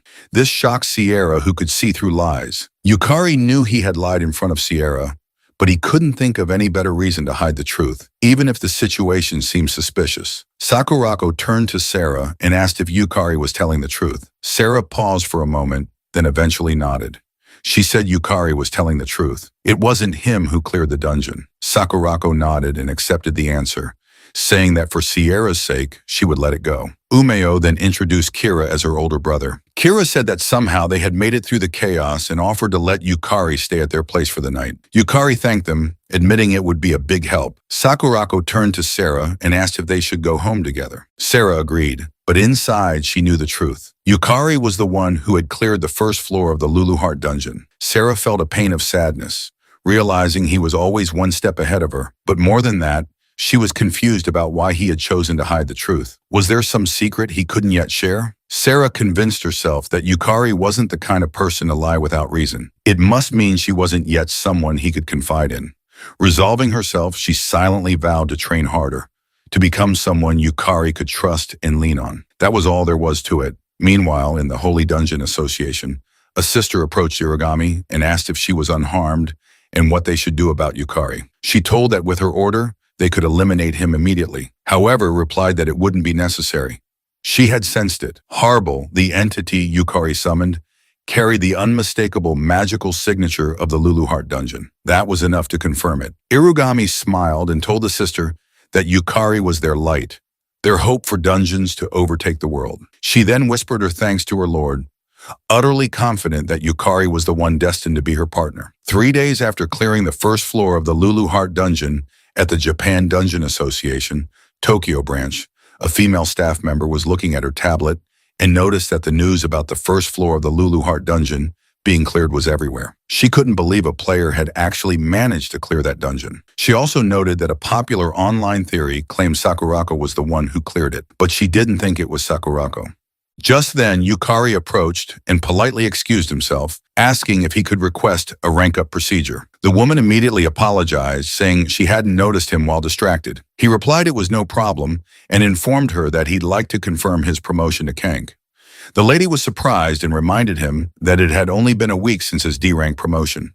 She explained that to be promoted to C rank, one typically needed to clear over 100 dungeons. Yukari understood her reaction. It was common knowledge that while the rank-up mechanism wasn't fully understood, it was believed that defeating monsters and clearing dungeons accumulated contribution points. He glanced at the massive, global-like stone in the room, knowing that touching it would automatically determine whether a player was eligible to rank up. The player association managed the system. He assured the lady that it was all right. He had cleared the necessary dungeons. In truth, he had exceeded the standard contribution requirement. Upon clearing the first floor of the Lulu Heart dungeon, he had been granted the title of C-rank player. His mana circuits had increased to 8. His stats and mana quality had risen, and he had unlocked a new class ability, Soul Resonance. He knew that now as a C-rank, his mana circuits had doubled, and he could summon souls more reliably, no longer just for an instant. Yet Lulu Heart reminded him that this alone wasn't enough. She explained that mana circuits converted the world's overflowing mana into skills and class abilities, but the absorption rate depended greatly on the strength of the user's soul desire. Even with increased circuits without a strong soul, the enhancement was incomplete. She added that the reason he grew stronger under pressure was precisely because of that, making him realize why she had pushed him so hard. Yukari replied that he'd thought pushing him to his limits was just her hobby, but when she stayed silent, he curiously asked why she had suddenly gone quiet. A moment later, the lady allowed him to touch the stone. It confirmed his eligibility and granted him the official title of Kank player. She was shocked. It had actually happened. She had previously assumed that defeating Kayakazuki was some kind of fluke, but to rank up from D to C in just 1 week, that was a speed rivaling even Sakurako. She wondered what kind of dungeon he must have cleared. She briefly considered the Lulu Heart dungeon, but quickly shook her head, telling herself that was impossible. Shortly afterward, Umecho congratulated him and he thanked her. She excitedly remarked that she couldn't believe he had already caught up to her in rank. She added that her brother seemed impressed by his performance the previous night, then asked if he'd consider joining the Sakura Dragon Guild. Umecho said she believed they would offer him a good position. After all, Kira was the guild master acer. But Yukari replied that he was thinking of going solo for a while. He still considered himself inexperienced. Ume nodded and said she wouldn't force him, but added warmly that he'd always be welcome. Later in the National Player University East Building cafeteria, Yukari was eating when he asked Lulu Heart via telepathy if it was really okay for them to be attending university so soon after such a major incident. Lulu Heart replied that the soul would wear out if he just kept pushing it, and that moderate rest, what people call daily life, was important. Yet he responded that he felt guilty relaxing when he knew a dungeon break was bound to happen in the future. She firmly told him that guilt, impatience, and anxiety were also important emotions. Realizing there was no use trying to argue when she was like this, he gave up. Still, having skipped university classes ever since returning to the past, he felt awkward. He knew that today was technically his first day of university, and back in that period, he had hardly made any friends. Suddenly, a voice asked if it was all right to sit with him. When he looked up, he saw the pretty Sierra who smiled at him. He told her she could sit wherever she liked. She took the seat next to him, which made him feel awkward. He wondered why she had chosen to sit beside him. He guessed that Sierra was still worried about the lie he told before and quietly thanked her for covering for him. He glanced at Lulu Heart, wondering if he should properly explain the Lulu Heart dungeon situation to Sierra without realizing that Sarah had already activated her Eye of Truth skill. She saw a green aura around him, the color of guilt. Smiling, she told him that she didn't know his circumstances, but she wouldn't doubt him, and if he ever had something he wanted to talk about, he could rely on her. He was touched by her words. Then she mentioned that she had heard he transferred to the player education department after being promoted to C rank. He confirmed that was right and explained that it was apparently quite rare for a first-year university student to reach C rank since players could only become active after turning 18. Aside from special cases like Sierra, most aim to rank up from FTO over the course of a year. Sierra, hearing that, thought to herself that she had finally caught up to him a little. But in reality, she had been left behind again. She figured she was probably nowhere near him. Her thoughts were interrupted when Yukari told her that he'd heard she had also ranked up to Dank and congratulated her. He was confident that she wouldn't just reach D rank, but would climb all the way to S rank. He assured her that she would surpass him in no time. Sarah silently confirmed that he wasn't lying. She wondered why Yukari believed so strongly in her and what kind of expectations he had for her because she had been curious for a while. Thanks to his words, her confidence was boosted once again. She swore to herself that she would live up to those expectations. She then asked if he had decided on his class and told him that she was in class 1. One next to him, Lulu Heart was yawning with exhaustion. He replied that he believed he was assigned to class 113. Sierra was visibly startled. He noticed her reaction and asked if there was a problem. She replied that it was nothing, but her expression clearly said otherwise.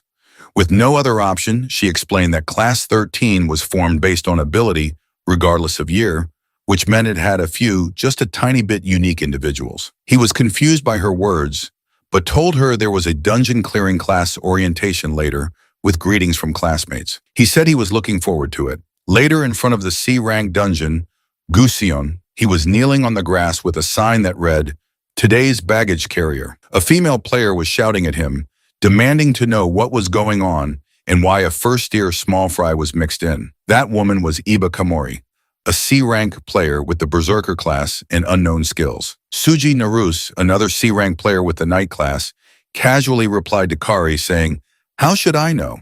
and guessed that Yukari was probably just there to carry bags. Nearby, Utoto Kagariawa, a C-rank elementalist with unknown skills, yawned silently. Komori then turned back to Yukari and shouted at him not to dare get in front of her. She warned him that she'd kill him if he got in her way. He awkwardly laughed and responded that he would do his best to learn from his seniors. Looking at his 3 powerful classmates, he realized that this dungeon raid was going to be extremely troublesome. Naruse then announced that their job today was to carry the gear and collect materials, clearly stating not to join the fight and to save experience points. Yukari happily agreed. However, Lulu Heart wasn't having it. She questioned why she had to work with them and urged him to go to the dungeon by himself. He knew that to enter a C rank or higher dungeon, he needed to go with a party. Also, if he wanted to raise his player rank, he didn't have a choice. Before the reset, he had been desperate to be involved with dungeons and used to work part-time collecting materials near them. Right now, he couldn't publicly say he had cleared the Lulu Heart dungeon. And without any known achievements, he was in a strange position. No wonder his seniors were wary of him. Lulu Heart then asked if he remembered the conditions. Yukari listed the items not to bring, no swords or any gear other than the permitted ones, and no soul summoning. Lulu Heart praised him for remembering and told him he would be fighting the monster with his bare hands today, reminding him to focus his magic into his fists. Since he had been practicing martial arts over the past few days, He decided to demonstrate what he had picked up inside the Seiyang dungeon. Guju and Kumori wondered why not a single monster was around. Yoto then asked whether, if they cleared the dungeon, they would get the credit. Kumori agreed and explained that the university only wanted high-ranking players with real achievements. Suddenly, Yoto spotted something in the distance, a two-golem monster. Without hesitation, Kumori sprang into action and tried to chop down the golem, but it only left a small scratch. Naruse, not wanting to fall behind, joined the attack. Yoto followed up with an aqua spear spell, but the attack had no effect. Seeing an opening, Naruse attempted to slash the golem. Meanwhile, Yukari observed the battle. He noted there were two frontline fighters and one backline magic user, but their teamwork was a mess, like solo players thrown together. Their individual skills were high, so their teamwork just barely held. He was tempted to fight two and collect the golem's soul, but he had been told to carry gear, and stealing experience would be considered bad manners. Back on the battlefield, Kumori delivered a heavy blow to the golem. Immediately, Yoda followed up with electric magic. Kumori then leaped into the air and finished the job with her rampage crush, destroying the golem into pieces. Without wasting time, she ran toward the next golem.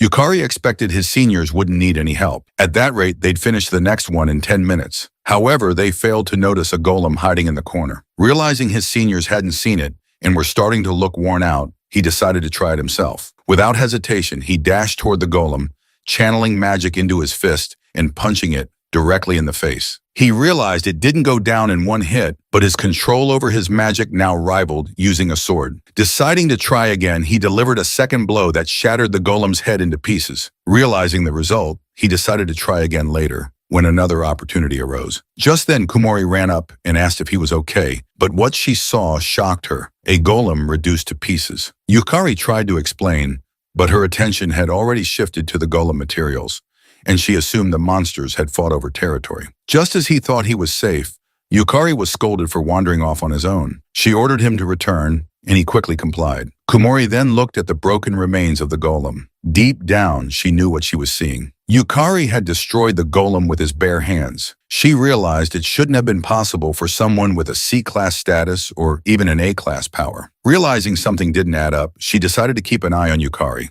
As they ventured deeper into the dungeon, they encountered another golem. Naruse blocked the attack using his iron barrier skill. He then signaled to Yuto, who quickly trapped the golem's foot using Ice Fort. Kumori leapt in for the kill, slashing the golem in half with Beast Fang Flash. Just when it seemed over, another golem charged from the side, but Naruse intervened using Justice Taunt. The skill provoked the target, forcing it to attack him and increasing his defense upon activation. Uto followed up with an Ice Spear attack while telling the others to coordinate. Both quickly agreed. Kumori then activated her Blood Mist combo, a skill that drains health and increases attack speed while performing a rapid combo. Naruse used Brave Strike, a powerful downward slash with a chance to knock back the enemy. Kumori finished the job with another Beast Fang Flash, destroying the golem. Seeing this, Yukari praised their firepower. Kumori explained that they had exploited the golem's weak point, increasing their critical hit rate. Curious, Yukari asked what she meant. She explained that her Berserker class multiplied damage several times. In simple terms, the critical rate increased each time certain conditions were met, such as attacking vital points or striking an incapacitated enemy. In exchange, her style only allowed for heavy attacks that left her wide open. This was why Naruse, acting as the knight, managed the enemy's attention, while Uto, as the elementalist, provided support and secondary damage. Once they had analyzed the weak points and created an opening, Kumori delivered the finishing blow. Yukari thought that the golem fight would be difficult for his seniors, but he realized they had developed their own rhythm through experience. He had been worrying for nothing. Naruse then inspected the golem's remains and commented that the monsters were tough but not numerous. However, it took too much magical power to defeat even one. He proposed retreating or taking a break. Yu disagreed, pointing out that the dungeon didn't have many enemies and they didn't have time to spare. Yukari, confused, asked what he meant. Naruse explained that they were already in their third year and it was scouting season. Right now they were only C rank, but if they didn't reach at least B rank, they wouldn't be able to join a good guild. Yu added that even if they managed to get in, they'd only be treated as bottom-rung members. This surprised Yukari. From his perspective, just being able to make a living as a player was amazing. Even Sakurako, who was from the same university, had already reached S rank by the time she graduated. Naruse wasn't surprised, having heard rumors that she had cleared the Lulu Heart dungeon. Yukari was shocked and asked for clarification. Naruse explained that it was just a rumor, but when it came to clearing that dungeon, he couldn't think of anyone else. Yukari realized that this was what the public believed, and he didn't want to stand out until he solved the mystery of the dungeon break. In that sense, this misunderstanding worked in his favor. Suddenly, Yuto became serious. He warned Yukari not to interfere in their battles and reminded him that he was only there to observe, not to do anything unnecessary. Yukari was surprised, but agreed. Later, as they walked, Yukari reflected on how he had been soloing monsters for a while. He decided he'd learn by observing how his seniors fought. Though he badly wanted to collect golem souls, he was excited to see a different side of the monsters. Suddenly, he felt an ominous presence. He quickly turned around and shouted for everyone to run, but it was already too late. They were surrounded by golems. His seniors were shocked. They couldn't believe they were surrounded. Yukari had suspected something was wrong. There had been suspiciously few monsters. He now wondered if it was a trap designed to lure them deeper. If so, there might be an intelligent monster behind it. Kumori, realizing that monsters were coming from all directions, decided they had no choice but to push forward. Yukari realized his seniors weren't suited for fighting multiple opponents and told them to leave it to him. He would hold the golems off. This confused Naruse, who shouted that they couldn't possibly win against that many and that they were retreating. Suddenly, a golem launched an attack between them. As Naruse struggled to stand up, Yuto ran past him, declaring that they were leaving Yukari behind. Naruse was stunned and asked if they were really abandoning him. Uto cold his eyes, stated that Yukari was just a newcomer who had barely made C rank, and if he could buy them some time, that was enough. As Yukari dodged the monster's attack, he urged the others to go. He told them he was good at running away. Kumori asked if he could really handle it. Yukari assured her to leave it to him. Kumori saw it as a good opportunity to gauge his ability. She ran off, telling him she'd leave it in his hands. Naruse, with no other choice, turned and followed her. As Yukari assessed the situation, he counted around 30 golems. He realized that if he left his backpack on the ground, it would be crushed. So he tossed it into the air and called out to Luluart, asking her to infuse him with magic while he drew the golem's attention. Luluart agreed and remarked that he was as soft-hearted as ever, but Yukari disagreed, saying his body had gone dull from just watching. Then, with a determined expression, he declared that now was the time to collect souls. Several days earlier in the Holy Dungeon Church, Kumori was praying when someone suddenly approached her. It was Irugami, and she greeted her. Kumori was glad to see her. Urugami explained that the reason she had called Kumori was to request a favor. Kumori, as unhinged as ever, told Irugami to command her however she wished. She would fulfill the task, even at the cost of her life. Hearing this, Irugami was pleased. She asked if Kumori still attended the university. Kumori confirmed that she did. Leaning closer, Urugami told her that she wanted her to get close to Yukari. Kumori's expression turned serious as she asked if this was a new elimination target, but Irugami clarified that it wasn't. She explained that Yukari was an important piece in achieving their long-term wish. However, as a vessel, he was still immature with a fragile soul. Therefore, he needed to be honed. With a crazed smile, she instructed Kumori to push Yukari to his limit, strip away all the unnecessary parts, and sublimate him into something perfect. Kumori, confused, asked how she was supposed to do that. Irugami calmly replied that she just needed to drive Yukari to the brink of death. There was no need to hold back, and if Yukari died, then that would simply be the extent of his potential. Back in the present, Yukari was being charged by golems. He dodged an incoming attack, turned quickly, and countered by smashing the golem's head. He was glad he had managed to destroy it with a single hit. However, 2 more golems charged at him. Fortunately, he jumped just in time, and the golems collided, crushing each other. He then powered up his fist and destroyed the head of the first golem. Without wasting a second, he took down another. Leaping through the air toward the next one, he crushed its head with a single stomp. He was now literally punching down every single golem. Luluart, watching from a distance, was amazed by Yukari's growth. Even for a C-ranked dungeon, a golem's defense surpassed that of some B-ranked monsters. She wondered if his rapid growth was fueled by the regret of being helpless in the previous timeline. His dedication to becoming stronger was truly remarkable. At this rate, she considered they might be able to move on to learning tier magic in the next dungeon. After defeating all the golems, Yukari collapsed to the ground in exhaustion. Luluart praised him, noting that taking down a total of 32 golems was impressive. Yukari admitted that it had gone well in the beginning, but in the latter half, his stamina couldn't keep up, and he had needed multiple hits to finish them off. Lulu Hart agreed, pointing out that his magic had wavered midway, and he was putting unnecessary strain on his body. Yukari acknowledged that he understood her point. He explained that with the item he had acquired from the vault, his physical abilities had suddenly increased and he wasn't yet accustomed to them. The item in question was an S-rank Grand Strength Ring, which increased the wearer's physical strength and power. The second item was the S-rank Harden Ring, which increased defense and reduced physical damage. The third was the S-rank Windblaze Bangle, which increased speed and quick evasion, as well as enhancing consecutive attacks. Yukari still vividly remembered the battle between Irugami and Sakurako. He was painfully aware that he was far below their current level. Determined, he resolved that he needed to catch up. Otherwise, stopping the dungeon break would remain a pipe dream. He stood up and decided to rejoin his seniors. While running, he hoped they were safe. Lulu Hart informed him that she didn't sense any magical power nearby, so they were likely safe as long as they hadn't entered the boss room. Elsewhere, Naruse told his companions that he was going back. Uto asked him if he was sane, pointing out that doing so wouldn't erase the fact that he had abandoned Yukari. Naruse, visibly frustrated, admitted he agreed. He confessed that he was already irredeemable scum for leaving his junior behind, but at the very least he wanted to retrieve Yukari's body. Kumori disagreed. She told them they were heading to the boss room, which confused both Naruse and Yuto. She explained that if they defeated the boss, the dungeon would collapse, and if by some miracle Yukari had survived, they could save him. But if they went back and faced dozens of golems, there was nothing they could do. They were better off defeating one powerful boss. That was how they could prove their worth. In truth, Kumori remembered Irigami's order to push Yukari to the brink of death. Helping him would be inconvenient. Utio agreed with her, telling Naruse that what they needed was results, not sentiment. Dwelling on the dead wouldn't help them. Naruse replied that he understood.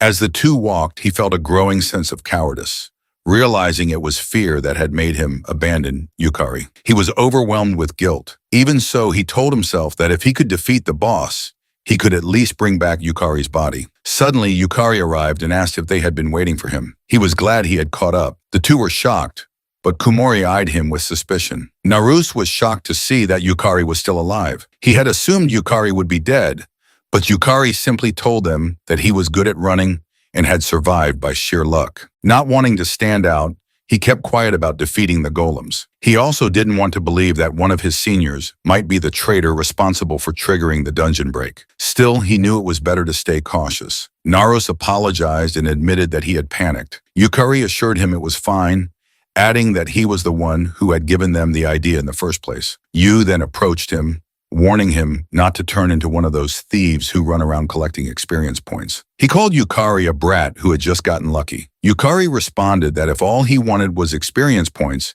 he wouldn't have bothered to fight at all. Meanwhile, Kumori silently watched Yukari. She wondered whether he had really escaped from the golem herd and if he belonged to a stealth class, but she dismissed the thought. No assassin or thief should have that much power. She considered what to do next, reminding herself that she had to fulfill Irigami's order no matter what. Still, she didn't want to involve her teammates, so she concluded she had no choice but to isolate Yukari in the boss room. She was confident Naruse would follow her lead and decided to leave Utio outside. Calmly, she asked how long they planned to keep arguing, then informed them that they should scout the boss room first if they wanted to win. She ordered Yuto to stay behind, claiming he was too on edge. Utio protested, shouting that he could increase the casting speed of his spells, but she reminded him that his magic was already at its limit, rendering him speechless. She then stated that while Yukari still had stamina and backup items, he couldn't fight while protecting two people. She ordered Yuto to take a break and cool his head. Although irritated, Yuto knew she was right and sat down quietly while the others proceeded into the boss room. An hour later, after roaming around, Naruse finally asked where the boss room was. Kumori noted that there hadn't been any monsters around either. Yukari looked toward Lulort, asking if she noticed anything. Lulu Hart replied that there was a huge monster nearby, but the fog was blurring its presence or it was in pieces. She added that it was close. That made Yukari wonder if monsters could move in groups, recalling that one of the golems he fought earlier had shown signs of intelligence. He started piecing the information together and was horrified by what he realized. Elsewhere in the dungeon, Uto spotted a stray golem.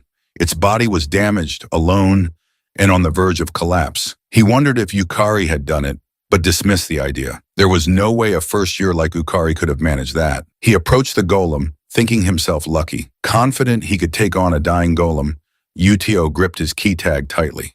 He was determined to gain some experience points. He needed the money. A few days earlier in the hospital, Uto had been furious when he saw the bills. The doctor warned him that without treatment, his sister only had 3 more years to live. It terrified him. But when he checked his bank passbook, the money he had saved for her surgery had been withdrawn. He had a strong suspicion who had taken it. He rushed to confront his father, who was lying around lazily. When questioned, his father casually replied that he had borrowed the money. Uto shouted at him, saying the money was for Kaned's surgery, demanding to know what he had done with it. His father teasingly answered that he'd used it to buy alcohol and have a little fun. Enraged, Uto punched the wall and shouted that even if his father had abandoned them, he could protect Kaned by himself. He told him to disappear from their lives, but his father didn't take him seriously.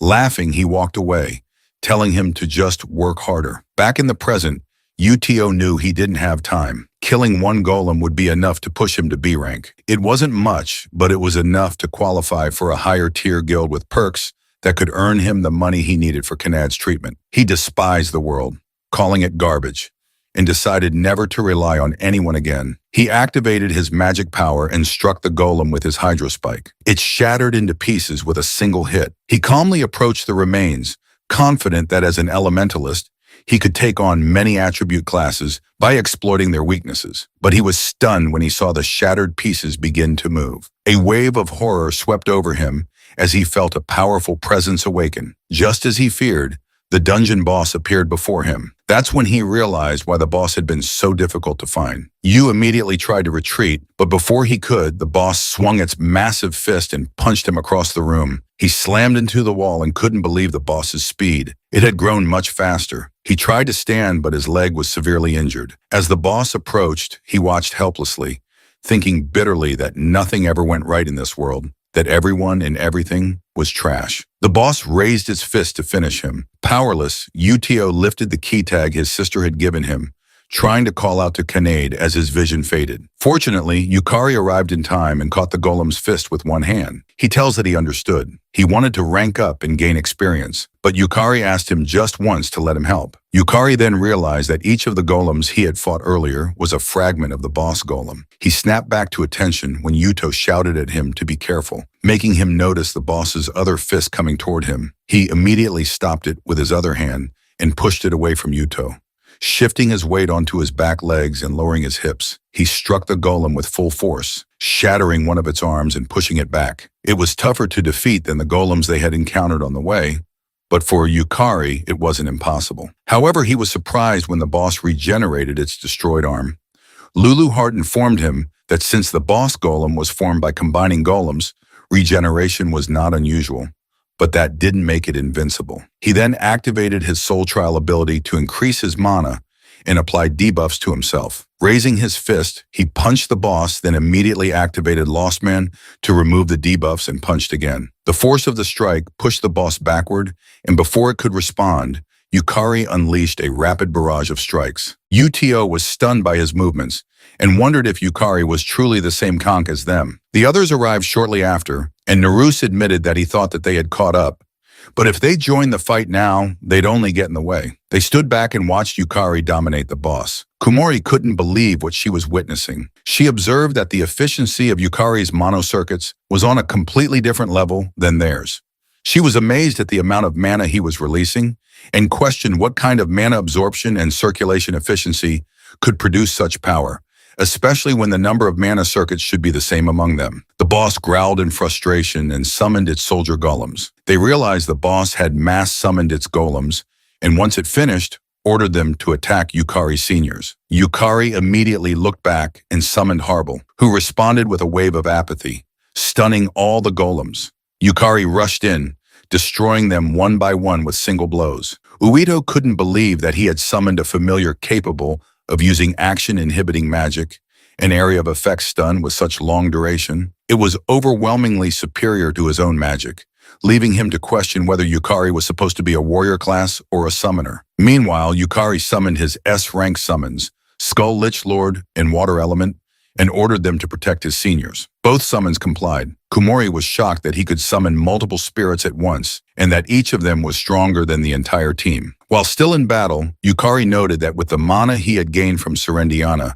he could summon multiple souls. Although it was still difficult for him to use their unique magic, he was confident his summons could act as effective guards. He asked Lulu Heart if it was all right to summon them for that purpose. She replied that it was fine as long as he wasn't using them offensively, but reminded him that he had to defeat the boss himself. Smiling, he agreed and charged the boss. He punched it in the stomach and noticed that it could be damaged.